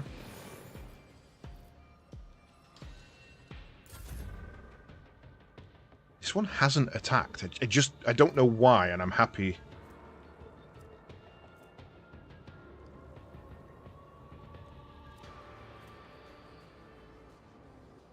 I'm just happy it isn't, because now I've killed it, hopefully. Right, we have a weakness on our side, so... Kill. 47%. Charge... to there. Give yourself temp HP.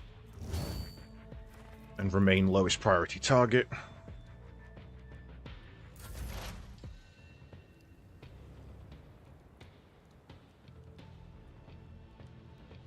Probably gonna die anyway.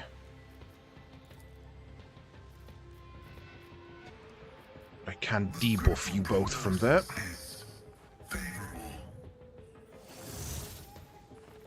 And then exploit you. And then fuck you up. I venerate you, machine spirits. Right. Move cover zone to there. Give you a free turn. That's a guaranteed kill. Take it. I don't care that we lose our extra shot. That's fine. Start picking away at that one with Kara. And at which point I think it's probably wiser to move you to a different spot now.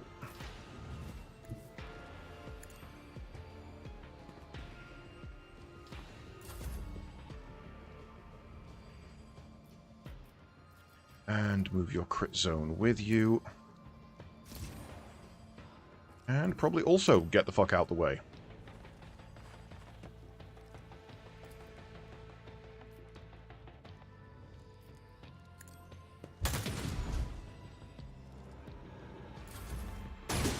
Ooh! I'm alright. Fortune favors the swift. Right, 7 shots. So, 23. Is that gonna kill? Guaranteed, yes. What do I get if I do kill it? Plus 2 AP. Third enemy killed with this, I gain +1 charge of hunt down the prey. So, it's gonna burn to death anyway. No, it's not, because it's only gonna take 8 damage. Let's kill it.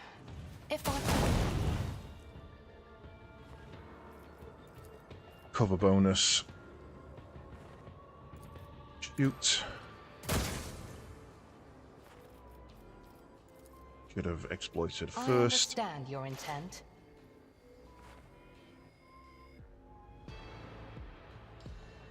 Really have anything else I can do? I guess next shot is better. And then finish it next turn. You can go there safely and exploit that.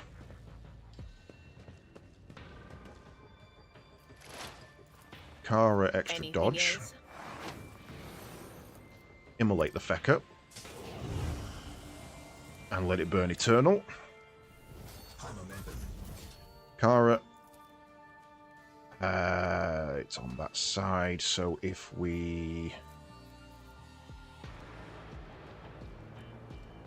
go there, then there, weakness it, then use Dance Macabre. That will allow us to attack that for the weakness. Dive to the other side and attack that for the weakness, which puts another one on that side. And then we can go for that. And now hopefully it doesn't shoot me in the face before I get my turn.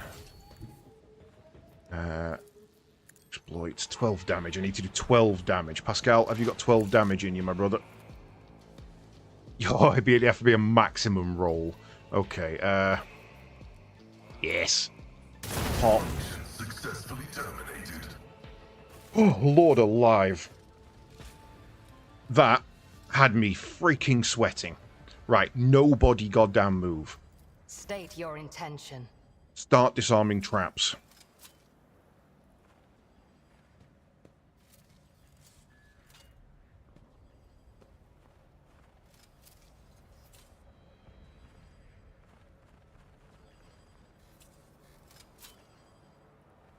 I'm not doing anything until every single one of these traps has been disarmed.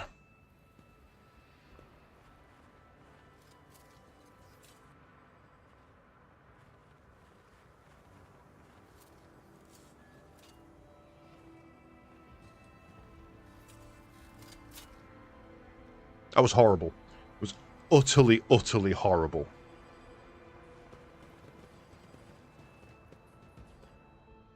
Right.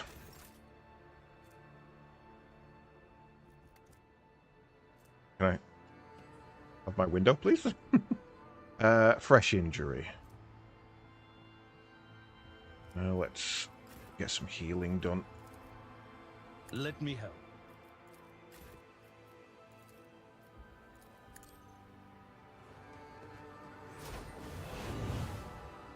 That stops those turning into badness. And let's stock up our med kits.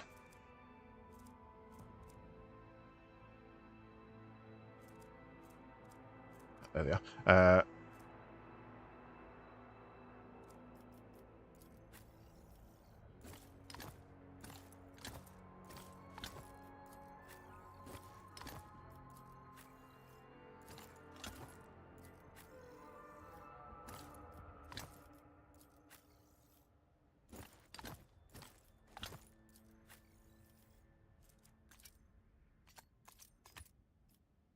Cool. Right. Let's not examine the transmitter again. Let's not fall for the same thing twice.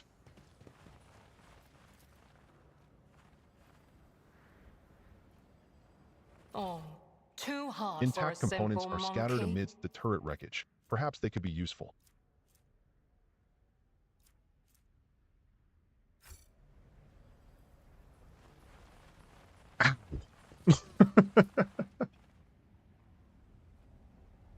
Intact components are scattered amidst the turret wreckage. Perhaps they could be useful. Intact components are scattered amidst the turret wreckage. Perhaps they could be useful. I think there are some intact components. Intact components are scattered amidst the turret wreckage. Perhaps they could be useful.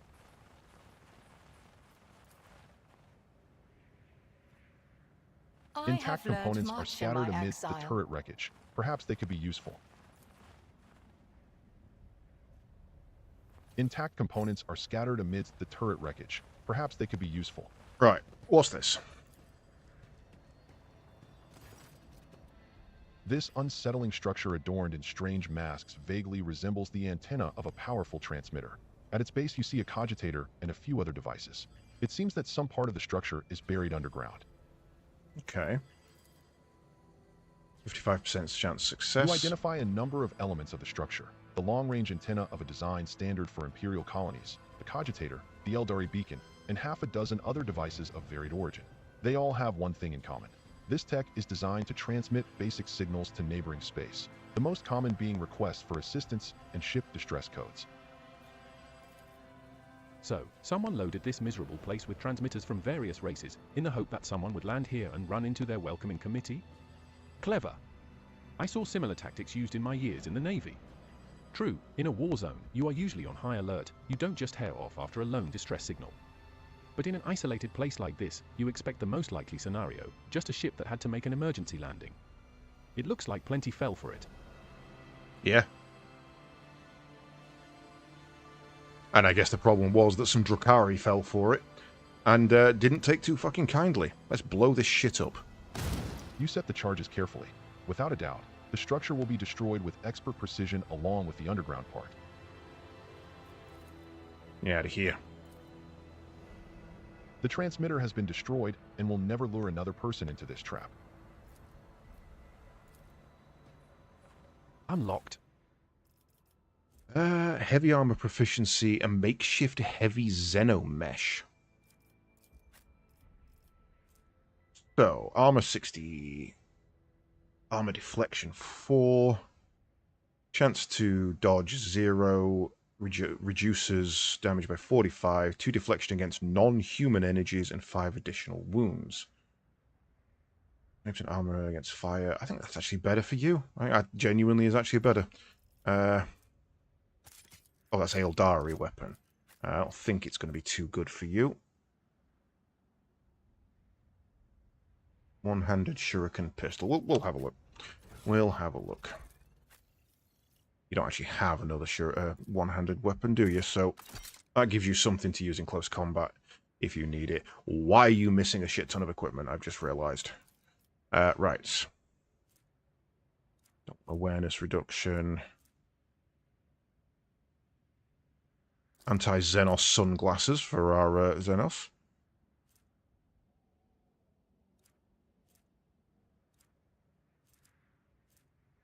Persuasion's not going to help. Warp Law's not going to help. Chance to get back up. Parry melee with ranged using ballistic. I guess that could be useful.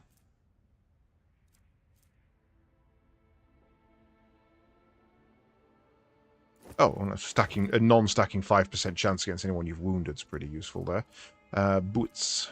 Movement points we've already got. We've got no odds, ends, and trinkets that we can pop in there.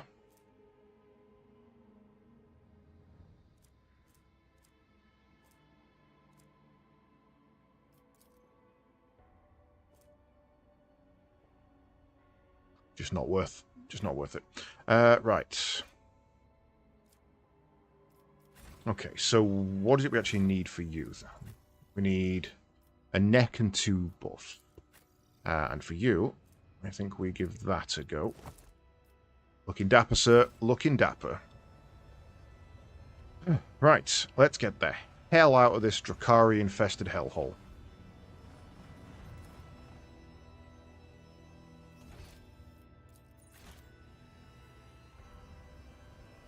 Bloody distress signals.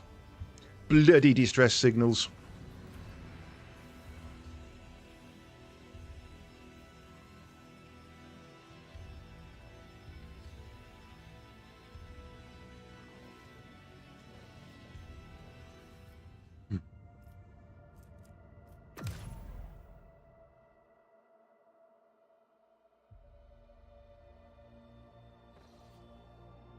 Right, chart courses. Well, the only one we want to go to is... The only one we can go to is the only one we want to go to.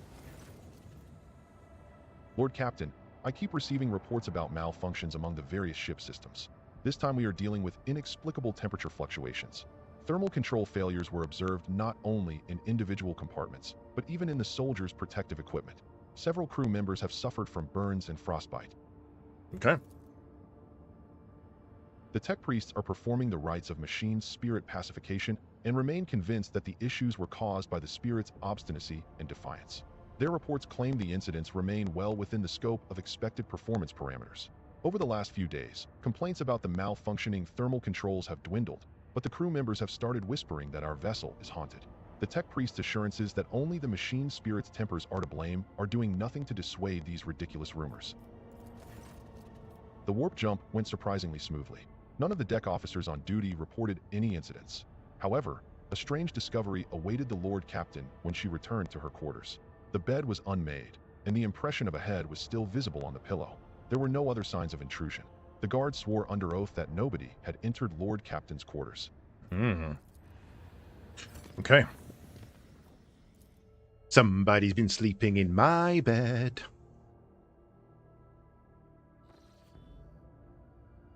Right, where are we? We've got no ships in the system.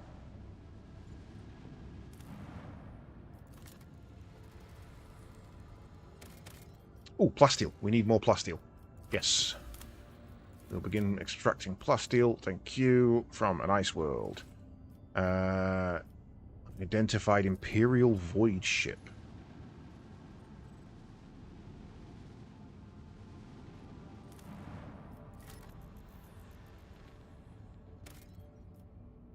Mobus crate. Sure, I'll take some drugs.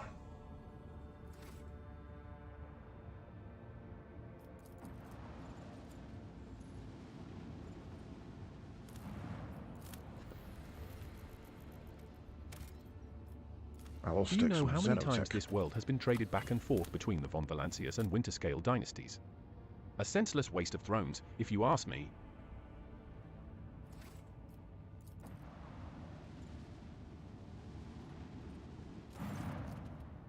An unknown ship hails you as soon as you are in its detection range. The ship, the Scarlet Pursuer helmed by Captain Dimir Shane, has Footfall listed as its home port. The message hints transparently at a connection with the Kazbalika mission. The Vox Master adds that the captain has a proposal for you. I'll listen. The ship lets you know they will readily reward you for any information about burning worlds in the Coronis Expanse. Burning worlds. Okay, I'll share some information. With effusive gratitude, the ship sends out a shuttle with the promised reward. Ask why they're looking for it? The reply is as courteous as it is vague. The captain cites a scholarly curiosity in this understudied type of world. Okay. Upon hearing the message, Muggos Pascal expresses a keen interest in burning worlds and asks the Lord Captain to take the issue into consideration. Oh, God. Jay Haydari immediately declares that Captain Shawnee would never dash about the void out of scholarly curiosity, but only for a suitably high return. In that case, perhaps the Lord Captain, too, might want to look into these burning worlds. Seneschal Wersirian makes no comment regarding the Kazbalika message, but is amazed that, for once, the esteemed Muggos and Mistress Haydari are in passionate agreement on something. Muggos. Let them know you have no current information on burning worlds, but are willing to sell any you may obtain in future. You receive the Scarlet Pursuer's projected itinerary, information on systems in which you can find it later. The captain looks forward to meeting you again and acquiring information on burning worlds, should you possess it. Interesting. Okay, an ongoing mission to find some weird planets then. Right, well, I think with that, we should probably call it a day. It has been a pleasure. Thank you very much for joining me on this one. I am going to save the game before I forget. Cronus Expanse, who is this under? Alethea. Yes, save. Right, there we go. So, we will be back tomorrow evening, so the next stream will be some more Rogue Trader. There will be no stream tomorrow afternoon, as I have a game of Daggerheart planned with some of the Armsky guys. I am looking forward to that, though I do need to make sure I've done my write-up for it, because I'm the note-taker. So yes, we shall see you for some more of this tomorrow, and if that wasn't enough to quench your thirst for some Grimdark, then on Monday we'll also be doing some re-retro back in Warhammer Universe with... what's it called? With some Fire Warrior, a very old PS2 game. So hopefully you can join us for that. But it has been a pleasure. I am glad to be diving back into this because it has been far too long. In the meantime, I'm going to send you all over to see Mr. Wasted Space, who is, I think, about to play some Mechabellum, which usually means he's finishing up relatively soon. But I'm going to send you over there. Thanks for joining me, folks. I shall catch you all next time.